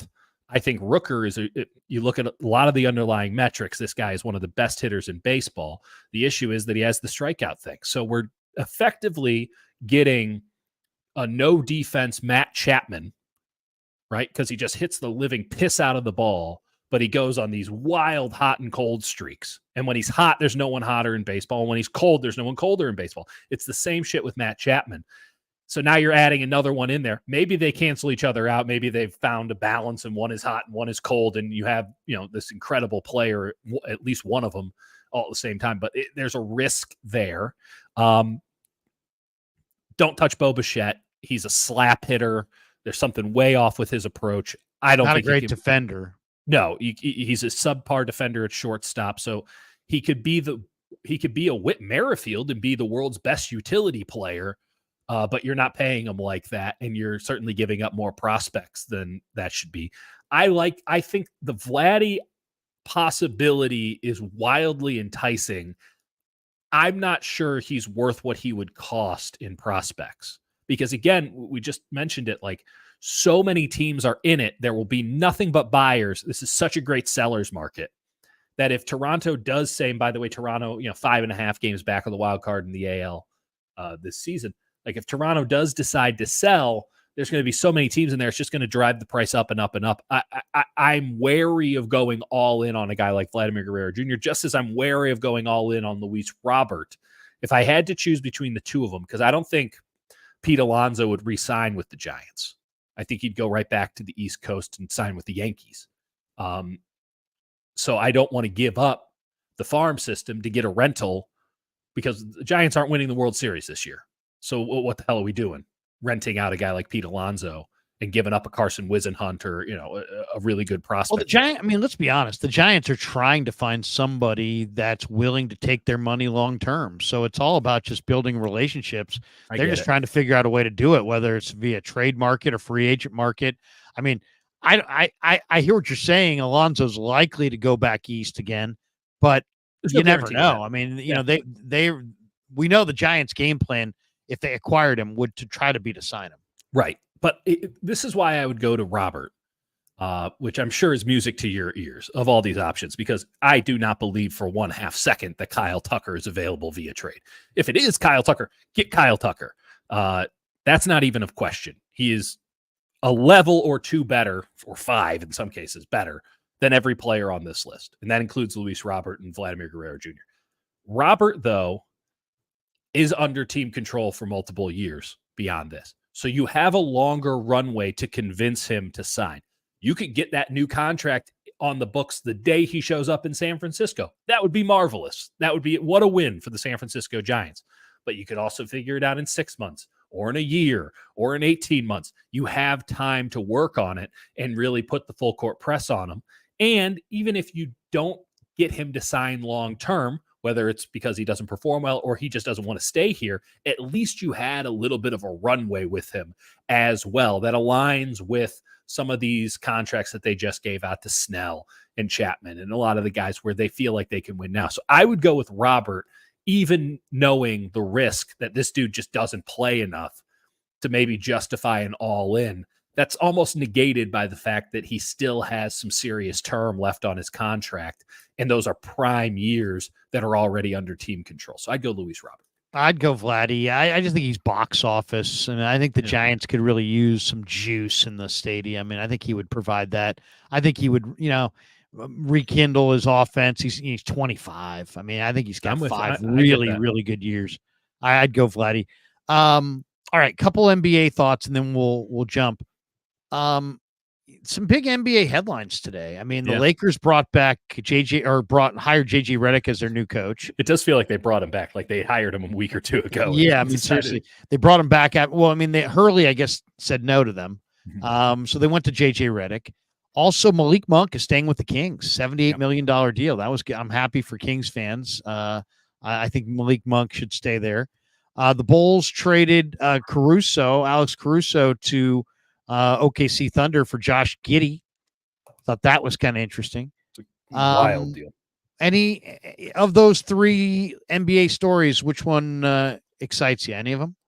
All three of them are wildly fascinating to me. The JJ Redick thing is just, they better be paying JJ a lot of money, because JJ's making very good money from ESPN. He's making very good money from his podcast. And he's annoying. He's annoying to me. You know what? I hated the way he is yelling at Chris Russo, calling him a racist, and all that morning television garbage, and just I just think he's just kind of a fake. No one's arguing that JJ Redick isn't pretentious. No one's arguing that. And he's about to get his comeuppance if you're looking for JJ Redick to get that, because this is a toxic job. And everybody's got to know that they offered Hurley 6 years, $70 million, and he turned it down first. So it's like, you're plan B, and everybody knows it. Yeah, I mean, he's playing like DFZ. Though he does have a good relationship with LeBron, and that's probably all that matters. I mean, listen, if there's nothing else we've learned, and we should take this to heart, it's that you can podcast your way into a dream job. All you have to do is just do some really basic X's and O's and present it like it's the most mind-blowing thing ever. And then by then you just get to be the head coach of the Lakers. I'm just hoping that they pay him a lot of money, because he has built himself by hook or by crook a very nice media career, and he's just going to leave all of that behind. Unlike our friend Doug Gottlieb, who will somehow still be doing a daily radio show for Fox Sports while coaching the University of Green Bay all at the same time. That's going to go great. This JJ Redick thing just seems, that is not a job for a first-time head coach, much less a first-time coach. So a very good luck to him. I think you can immediately write off the Lakers doing anything of any interest or import this upcoming season. Malik Monk at $19.5 million a year is the right number for Sacramento. He's a vital piece of what they have operating. It does feel as if Sacramento is in an offseason where they needed to do something big or brash or just lock in mediocrity. And keeping Malik Monk isn't strictly the locking in mediocrity part, but it is part of the larger offseason operation that they've done there. They want to be the 8th seed in the West every year from here on out. And that's just kind of sad. And what about Caruso for Giddey? I know the chic thing is to say, hey, OKC got a really good defender in Caruso, and that will help them win a title, and maybe it might. But you are trading a 21-year-old, 6'8", skilled guy who can play on the ball for a 30-year-old defensive guard. I even though the Bulls, I mean, OKC is getting the winning player that can help you win right now, but to me, I'd rather have Giddey's future than Caruso's future. Well, I can see where you would hold that opinion, but the fact that Josh Giddey can't and won't shoot is a big, big problem. And maybe that changes in Chicago, but that's a ridiculous sentence. Nothing changes in Chicago. Like, no one gets better going to the Bulls. They just lock in whatever crap they have and roll it out night after night. It's a garbage operation they got going on there. And I am stunned that was a 1-for-1 trade, that there wasn't some second-round draft picks getting attached to Josh Giddey, who was unplayable in the playoffs because teams would just slack off of him like he was Tony Allen, and they had a team full of Andrew Bogut's. They just dared him to shoot. He wouldn't even bother. He couldn't create anything. He's not Russell Westbrook. He's not some of these guys who you can get away with because, hey, he brings something extra to it. He's a decent enough rebounder. He's a really good outlet passer, all these things. He does see the floor well. I know he's 21, but Alex Caruso is one of the premier perimeter defenders in the league. He can knock down a three if you give him an open one. And Oklahoma City was 10-1 to win the title after the Celtics won it. That was the first odds out for next year.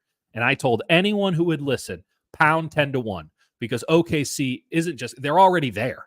They are on the precipice, and they just needed a little bit of experience under their belt. They got it this upcoming season. And now they've taken arguably their biggest liability, which was Giddey being on the floor and them not having 5 shooters in these switch everything lineups. Now you have 5 shooters and just an insane, with Lou Dort and Chet Holmgren, an insane amount of perimeter defense. I'm all in on Oklahoma City next year. I love this. I love this deal for the City Thunder. I'm deeply scared of Oklahoma City. And it's so lame that they're going to win a title. It's so lame, but they're going to win one. Think about putting a guy Caruso with next to Lou Dort. Now you got 2 really, really good on the ball defenders. Totally. Okay. The Warriors have a 2-year offer on the table for Klay Thompson. He wants a 3-year offer. It's now being reported tonight that the Orlando Magic, who, there's a mutual interest there between the Magic and Klay. Mm-hmm. But Yahoo Sports insider Jake Fisher, speaking about the reports connecting the Magic and Thompson on his podcast, No Cap Room, said Orlando would be unwilling to give Thompson more than a 2-year deal. That's right. So this is where Klay's at. The Warriors have offered a 2-year deal.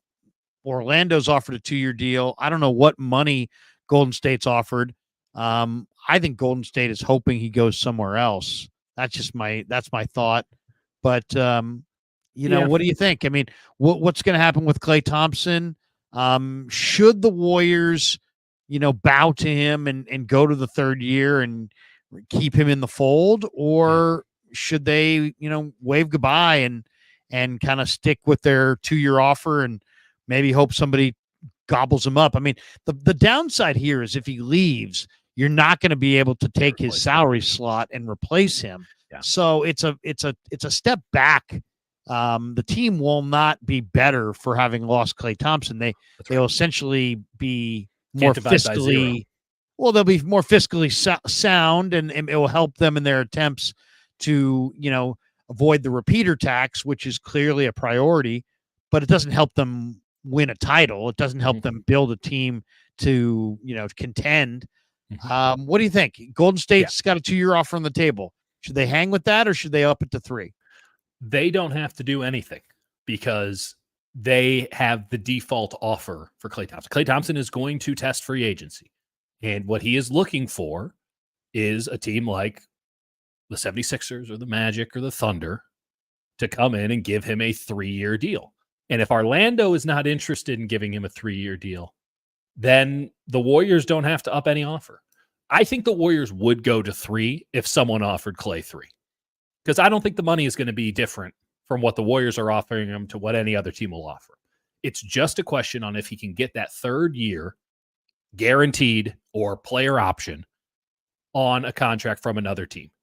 And my understanding of the situation is that the Warriors still feel as if they would have a right of refusal from Klay because of the 13 years.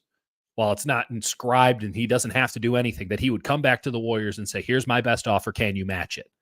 And that nobody is going to be giving Klay the kind of money to where the Warriors wouldn't be getting the kind of salary cap relief they're looking for, because he would be making $10-15 million less per year on a new deal. It'd be 25 to 30 as opposed to 40 to 45, which is what he was making. And that they could figure out a way to make that 3rd year maybe not fully guaranteed, this and that. I really do think that this gets done, because there's nobody who's going to go all in on Klay Thompson in the marketplace. And all in means 3 years fully guaranteed at a number that the Warriors don't feel comfortable with, which is, $35-40 million a year. I don't think that offer's out there for him. And so long as that's the case, I think that the Warriors and Klay Thompson can work together to get something done. And maybe it's a situation where, he gets that 3rd year, but it's not really a 3rd year. It's like Chris Paul's contract for this upcoming year. It's guaranteed after a certain date, or 10% or 30% guaranteed, something like that. maybe it's a team mutual option, something like that. You put some parameters and limitations on it, whatever. And everyone says it's a third year, but it's not a third year. Because again, I just don't think that Oklahoma City, who doesn't really need him, I've always found that rumor to be somewhat dubious. I'm not sure what Klay Thompson brings to the Oklahoma City Thunder.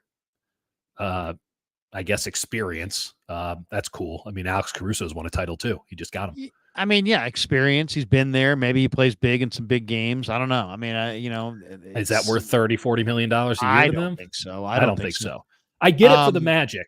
I get it for the Magic because they don't have anything like that. And they don't have anybody in their operation that can relate to that. They do need somebody like a Klay Thompson. I kind of get it for the 76ers. They got to spend their money now or they don't get to spend it. Like that's just kind of how it is. They have one off season to make this thing happen, but they're all over Paul George. It is a large drop off from Paul George to Klay Thompson these days. It wasn't always the case, but these days it's a big drop off. And I'm not even a big Paul George guy. So I don't think that the 76ers are going to just throw money at Klay Thompson for the sake of throwing money around because they got to get rid of it. I think it gets done with the Warriors. Last question. Let's just Alan Stiles, my good buddy, former 95-7 in the game. Good guy. He was doing a Bleacher Report kind of video, and I've done a couple for the Giants. He was doing one on the Warriors and their trade options. Yeah. And I'll just throw you the names that he threw out, and you tell me if what name you would feel most comfortable predicting winds up here in the Bay. Okay. He discussed Bobby Portis from Milwaukee, Chris Middleton, maybe for a Wiggins and Moody trade. He talked about Jimmy Butler. He talked about DeJounte Murray, maybe in a Wiggins, Moody, and a first-round pick. There was discussion about LeBron, about Jeremy Grant, about Jared Allen, about Brandon Ingram, Lauri Markkanen, KD, Paul George. Is there anyone who didn't talk about Larry? Giannis. Giannis. What about Joel Embiid? Yeah. Was Larry Bird on the list? The KD offer was Wiggins, Looney, Kuminga, and a 2025 first-round pick. I think that's too much. I wouldn't do that. But that's not even remotely close to what it would take to get Kevin Durant. You need to keep throwing first-round picks in there. I mean, and I wouldn't want that because Kevin Durant's older. But what do you think? I mean, let's be careful. Me and Kevin Durant were born on the same day here. So. If you had to wager everything you had on the Warriors adding a player in the offseason, who do you got? Who's the player that you and have you written about this in the Merc? I have. The more I have sat on it and the more that I have talked to people about this, the more I've come along with the DeJounte Murray trade for the Warriors. And I know it's not the sexiest name. And I know it probably doesn't. It's not the kind of player that takes the Warriors and puts them over the top or puts them back in serious contention. But the Warriors, I think that this is forgotten amid all the other things that they have to do this offseason. But the Warriors can extend Jonathan Kuminga this upcoming preseason. And typically the way that works is you extend your guy. If you believe in him, you extend him. Jonathan Kuminga is about to become, will be it a year from now, but about to become a $30 million a year player. That I cannot abide by. that I don't jive with. I think Jonathan Kuminga is a wonderful talent. I think he's a really interesting player. I don't think that he's a number 2 on a winning team, much less a number 1. And that's what you are betting if you're the Golden State Warriors and you give him that kind of a contract. So I am of the mindset that you move Kuminga now, where he is still young. He is still technically cheap for you. And I think DeJounte Murray would be if I'm moving Kuminga, I want Giannis. I want to go for it all. I mean, I would, and I would like to be the king of Prussia, but here we are. It is, Giannis is 1, not available, and 2, not available for Jonathan flipping Kuminga. So the other thing the Warriors there's very few guys. Let's just say this: very few guys that I would trade Kuminga for. Like I would trade Kuminga for Lauri Markkanen. I would trade him. Okay. Yeah, because I like Lauri Markkanen. I think Markkanen's a really good shooter, and he's young enough. Yeah. But Jimmy Butler, no. KD, no. Paul George, no. Chris Middleton, no. None of these guys in their 30s. No. I there's very few guys that I would. You got to be a significant player before I'd move Kuminga. So he's only 21. I mean, that's the thing. He's way better at 21 than he was at 19. So there's a very good chance at 23 he could be really good. There is, and there's also a chance that this is as good as he ever is. Yeah. Because he's not a guy who has a natural shot. He's not a guy who plays with a tremendous amount of intelligence, if we're just being blunt about it. He's kind of a blunt force player. His defense has a chance to be really positive and really interesting. There's a chance that he can become a Pascal Siakam.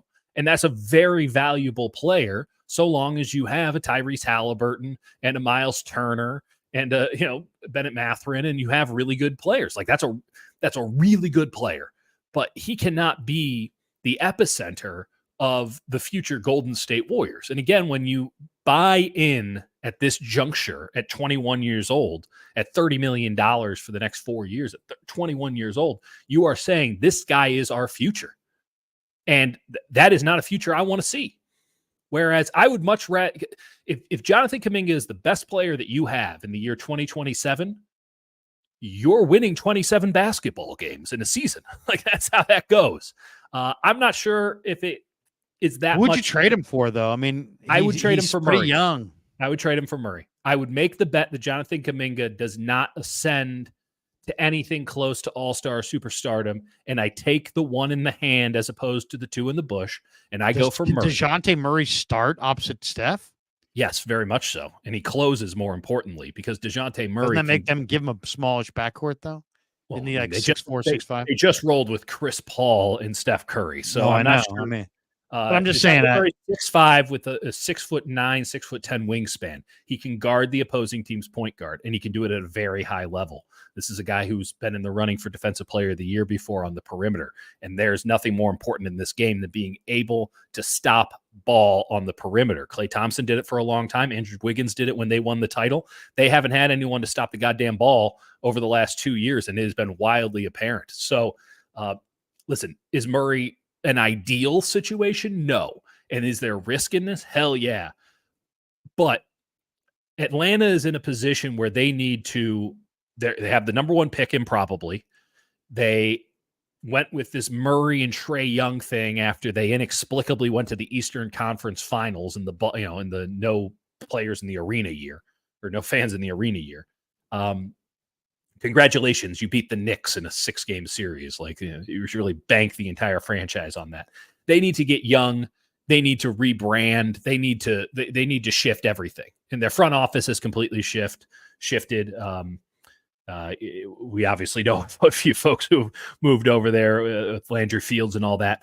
I think that they're looking for a legit rebuild, and a really good way to do that is to get a guy like Kuminga, 21 years old, has a lot of, you can sell the potential to a new fan base. I think it'd be a much harder sell to the Warriors fans who watch this guy day in and day out and who can appreciate that he has turned into a nice, high caliber player. But this guy cannot be the anchor of your team.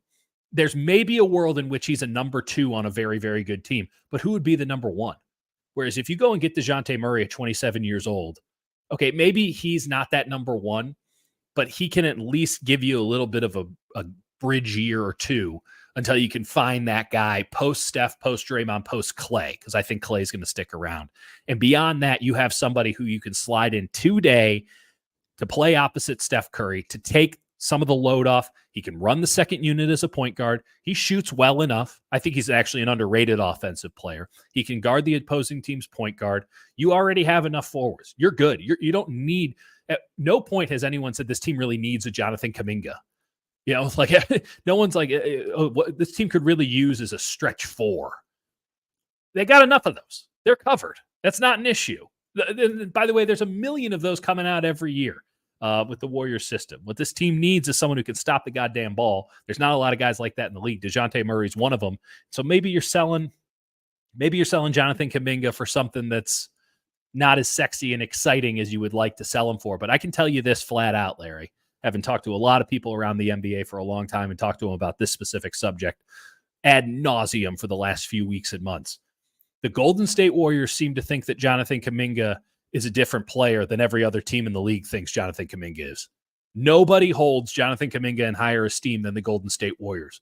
And while naturally I default to the team knows the player best, the team that works with him day in and day out knows that player best, I think that they are so desperate for someone to take over and create, the second timeline because of the James Wiseman, because of everything. They're so desperate for Jonathan Kuminga to work out that they are blinded to his deficiencies, and that the only person who sees it is Steve Kerr.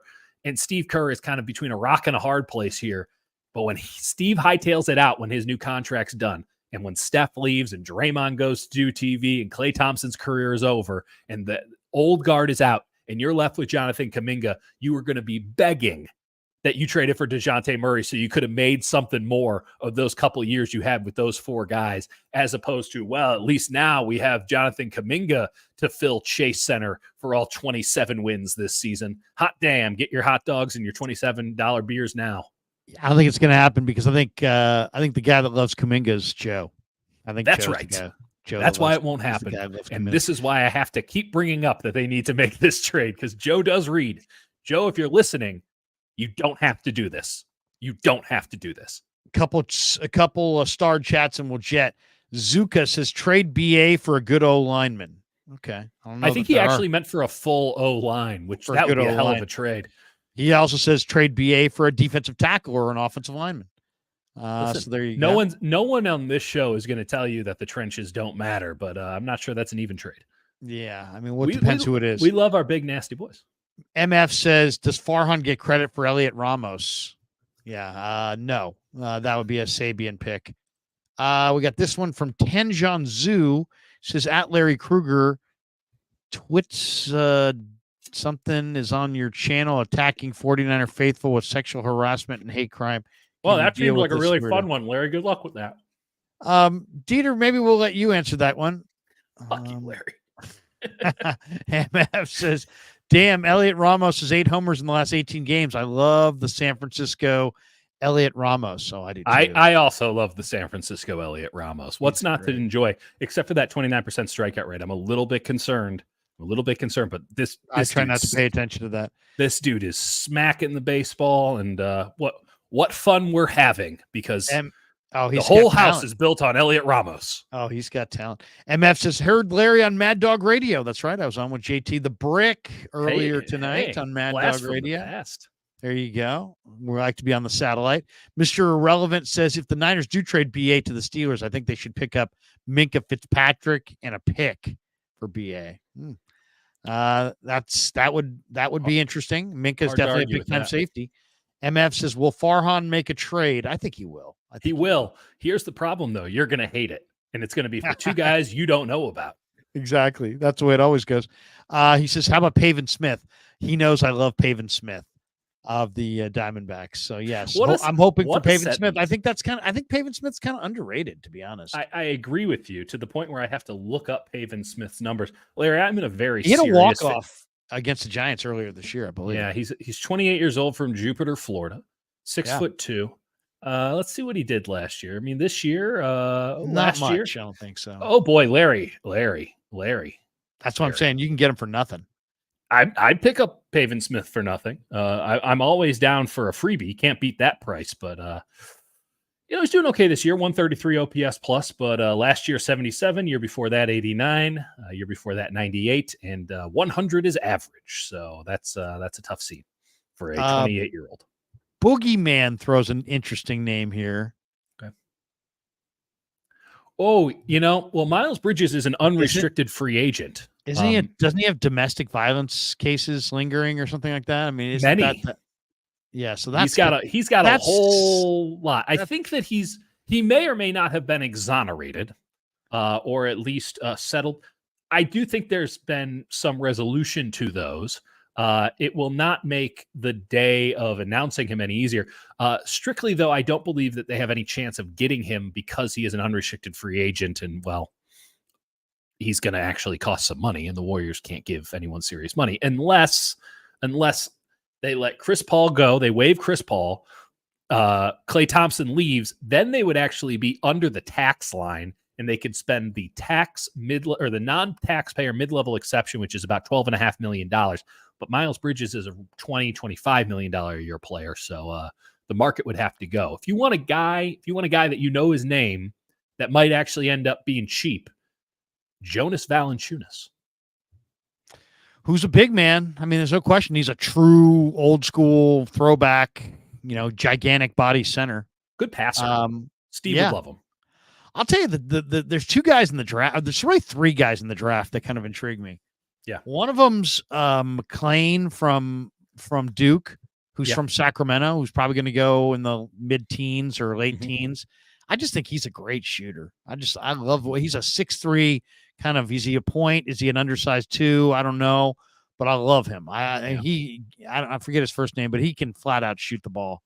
I also kind of like his teammate, the gigantic center Filipowski, just from the standpoint, he's big, he's active, he's competitive, he can pass. He's not a shot blocker. He's definitely not a rim protector. He's not a guy that's really he's very fluid. But I mean, he knows how to play. Yeah. And I think in the half court, and I think he's going to develop his shot as he goes on. I think he could be a good stretch 4. The other guy I really like, and he was awesome at the Chicago pre-draft camp, is Baylor Shireman from Creighton. I mean, that guy can flat out shoot the basketball. And there's some Klay Thompson there.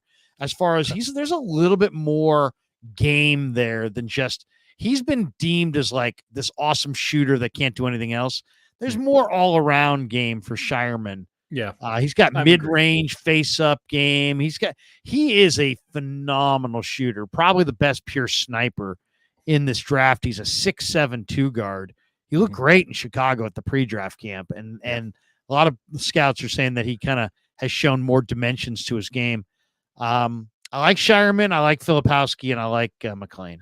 The name that I want everyone to put on their radar right now is Kentucky's Antonio Reeves. Another shooter, right? This dude is buckets. Absolute buckets. Is he providing you any defense whatsoever? No. Is he 24 years old? Yes. Is he the leading scorer for Kentucky this past season who could score at all 3 levels and just rein it in? Great shooter, great feel, can put the ball on the floor, very high IQ on offense, can move around, does the little things right. I love Antonio Reeves at 52. To be able to get instant offense like that at 52 is an absurd possibility for the Warriors. You got to overlook all the things that he can't do. You're picking at 52. I'll check him out. Antonio Reeves, awesome. Yeah, I've seen him a little bit. The player that I think comes out of this draft is like the dude. The guy that we're actually talking is what is his name? Devin Carter out of Providence. Who's going to go probably late lottery. He's a tremendous defensive guard, right? He's a bulldog. He's just a killer. And I kind of like the point guard Shed for Houston, who's kind of an undersized point guard. Yeah. I really do worry about the undersized. He was a great player for Houston. He was awesome. 5'10", though. He's 5'10". Yeah, it's a big issue. I mean, you're hoping he's a Peyton Pritchard, right? Like that's kind of the best you can do. Davian Mitchell type. With more offense. It's really tough to not have the size, but Antonio Reeves would be an absolute coup because people go, oh, why would the Warriors need him? Because the Warriors can't score when Steph Curry's not on the floor. Right. And they're probably going to need Steph to play a little bit off the ball. Totally. Especially if they say goodbye to Clay. And so you think about the second unit and the possibilities there. I mean, even in the best case scenario, you got DeJounte Murray there. You don't want DeJounte Murray having to run high pick and roll ISO shit. You want dudes that can run the floppy action and that can set a back pick and get themselves open and, put the ball on the floor, go into the, mid-range and be able to put up a floater. This guy has the full bag on offense. And, as weird as this sounds to say, because everyone kind of agrees it was an addition by subtraction, but like there were a lot of games last year where the Warriors really could have used Jordan Poole. They wouldn't have liked to have had him on the plane or in the locker room before the game, but like if they could have just had Jordan Poole on demand whenever they wanted, they would have picked a lot of times last year to just pull Jordan Poole in and toss him in there and just see if he could do something. Even if he had a bad game, just go up there and get open and shoot. There was so much. They were so much was like, oh, we got to run these 3 sets and 9 passes to get maybe an open look, but probably not. And everything is methodical and Chris Paulian. And it was just, it was terrible to watch. Man, they just need some instant offense. I think Antonio Reeves is Jordan Poole without all the Jordan Poole nonsense. And I love that possibility. I like that name. Great name. That's going to do it for us. Thanks to Pig and a Pickle for being the title sponsor of the Krueger Show. Check them out. Corte Madera and Emeryville. They're open 7 days a week. Thanks to Sharp Corners, Sports Cards and Collectibles, 205 Cypress Avenue in Pacific Grove, California. Call Anthony Catania. He's at 831-521-5264. And also thanks to Underdog Fantasy. Check that link in the description. Use the promo code KRUG, K-R-U-E-G, and they'll match you up to your first $100. We could not get out of here without giving some thought about the Say Hey Kid. Yeah. So why don't we finish with Willie Mays? I'm 54. I was too young to have seen him play. Yeah. You're younger than I am. Yeah. You've never seen him play. No. But we both are keenly aware of his accomplishments and his contribution. So I'll let you go first. It's been an emotional week. There's been a lot said. He was a beautiful man. He was a beautiful baseball player. He was electric on the diamond. But go ahead, give me your thoughts on Willie or something that stands out, and then I've got a thought or two to share, and we'll call it a day. Well, I've always had an affinity for Willie Mays, and I think it's one of the reasons I'm here in San Francisco, because even though the catch happened at the Polo Grounds in New York, it happened. It's one of those, when you're a kid, you get those books, and it's famous things that happened on every day of the year. And the first thing you do is you look up your birthday, and the catch happened on my birthday.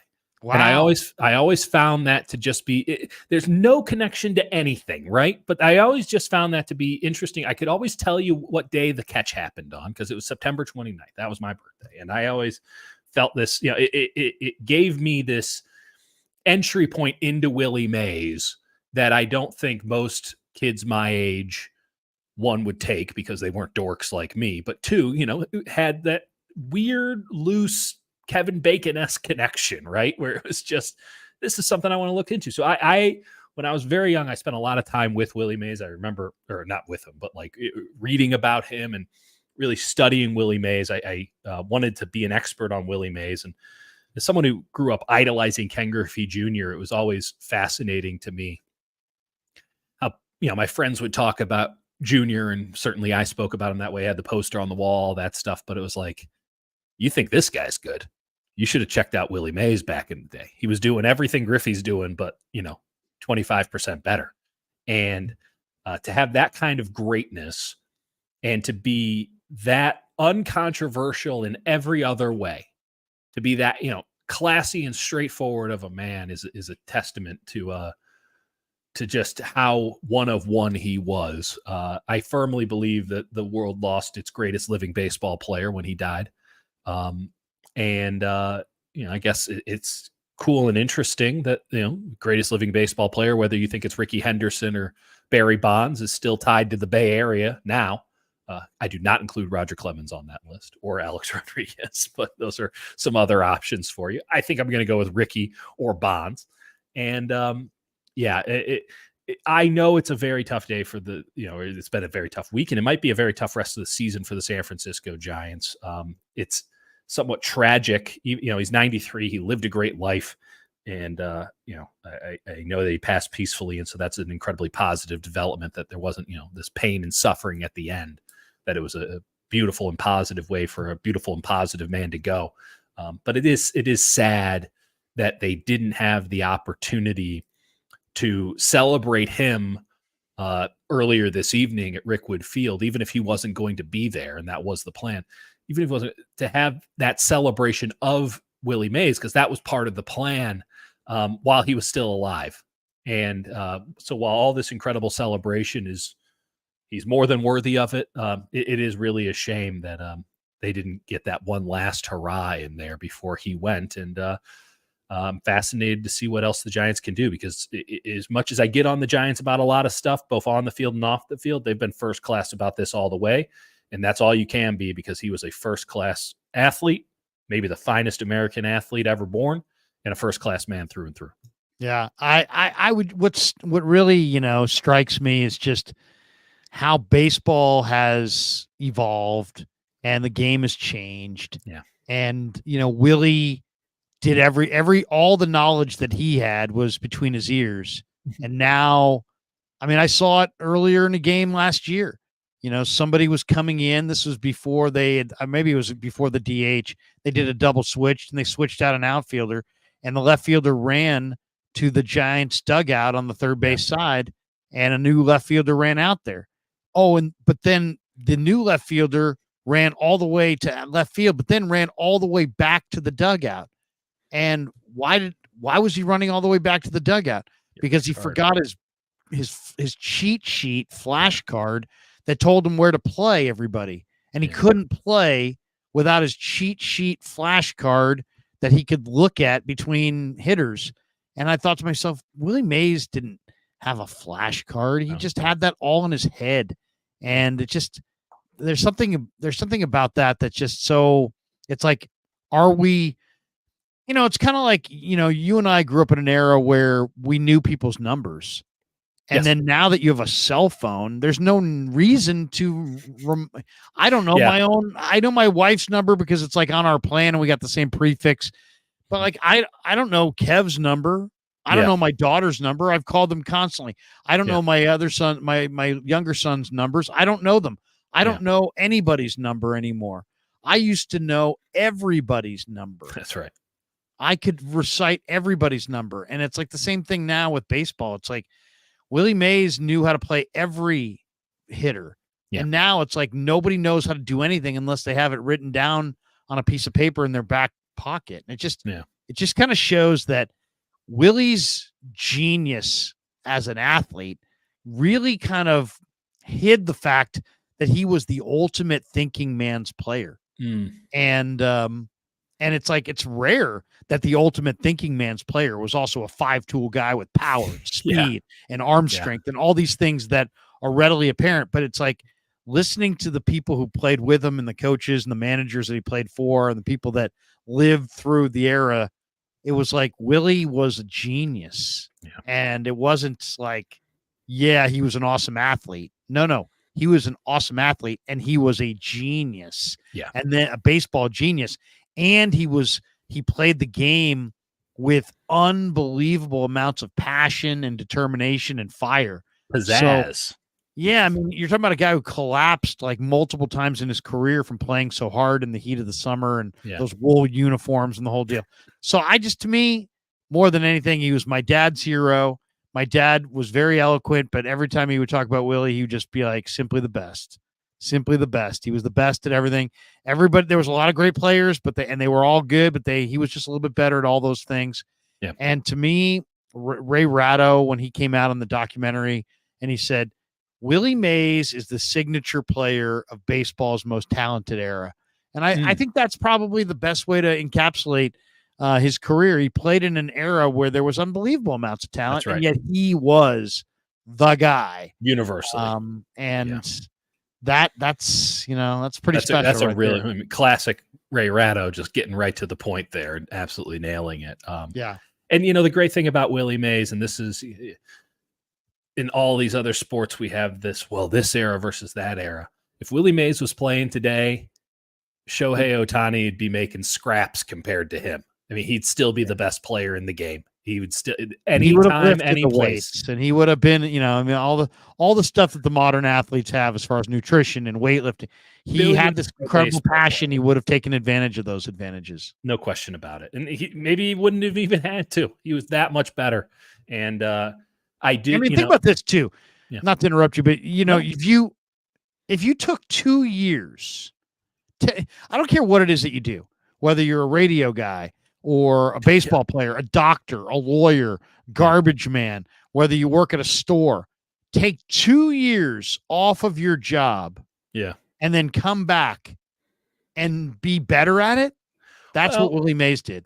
To be fair, his job in the Army was to play baseball. So at the same time, not exactly at the major league level. Yeah, that's not major league ball. I'm with you on that. I guess a lot of guys in baseball currently are doing the 2 years off thing because their arms keep exploding. But it is, and not to go too deep on it, but I did find it. The Ratto point hammers home something else that stands out, which is, are we getting the best athletes in baseball today? Or do they even want the best athletes in baseball? Or do they just want guys who can follow the robotic orders to the best of their ability and execute these sort of rote things a million times out of a million times? Well, everybody's a control freak now. Yeah. It's like everybody wants to be covered, you know? Yeah. You got an analytics department. You want to make sure that your general manager. I mean, I'm sure it's all big business, Larry, and that's how Yeah. big business operates. You get the bureaucracy, and no one wants to be right, and no one wants to be wrong. Well, and Farhan told me, that he wants to see the analytics brought from the computer to the field every night, and that's what Kapler was there for. Melvin's just a little bit less annoying version of Kapler. But still, he wouldn't be here if he wouldn't adhere to the analytics. Yeah. And even the 49ers. I mean, there's no doubt, listening to John Lynch, that the analytics department has a much bigger say in the 49ers draft war room and who they pick and how they go about it than it did 5 years ago. So it's just the way it is. Yeah, and I wonder if Willie Mays is born today, would he still play baseball? Or would he be the quarter? I mean, apparently he could throw the football 70 yards. Would he be a quarterback?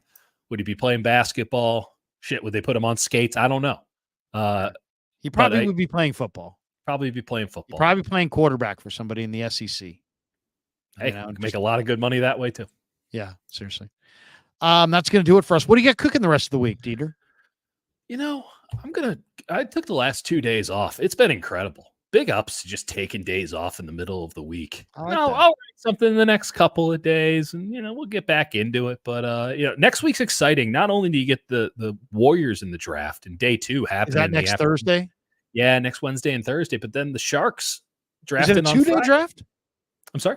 Is the NBA draft a 2-day draft? Went to 2 days. So night 1 is like prime time. They're going to do it up, and the Warriors aren't going to do squat because they don't have a pick. And day 2 is in the Larry. I've never been happier to triple check a schedule. Day 2 is going to happen at 1:00 in the afternoon. Just perfect for a sports writer. It sucks for anyone who actually has a life and a job. I'll watch, but I mean, for us, this is a win and a half. People are really tuning in for round 2. We're going to find out in maybe the biggest no-name draft of our life. Yeah, there's a lot of guys in early round 1 who would probably go in round 2 in other years. But then Friday, the Sharks are drafting. They're going to take Macklin Celebrini 1. I'm fascinated to see who they take at 14. Do you like the new Sharks coach? Yeah, he's solid. There weren't a lot of positive for the Sharks last year. I suffered through more Sharks hockey than I care to admit. I thought that was part of my job. No one actually told me to do it, so I'm the idiot. But one of the few positives for that team was their penalty kill late last season was actually pretty good. And he was the guy in charge of that. And he's done a really nice job in a couple spots.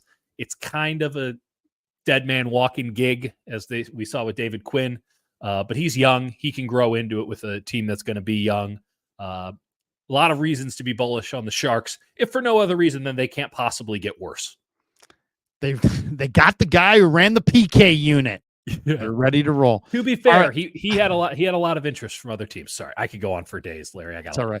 Thanks to Pig and a Pickle. Thanks to New York Style. Thanks to Pig and a Pickle. Thanks to Sharp Corner Sports Cards and Collectibles, and thanks to Underdog Fantasy. Thanks to Dieter. Thanks to all of you guys. Have a great night, everybody. Until next time, peace. Yeah, never met a man I've been scared of. Careful, you gon' get it.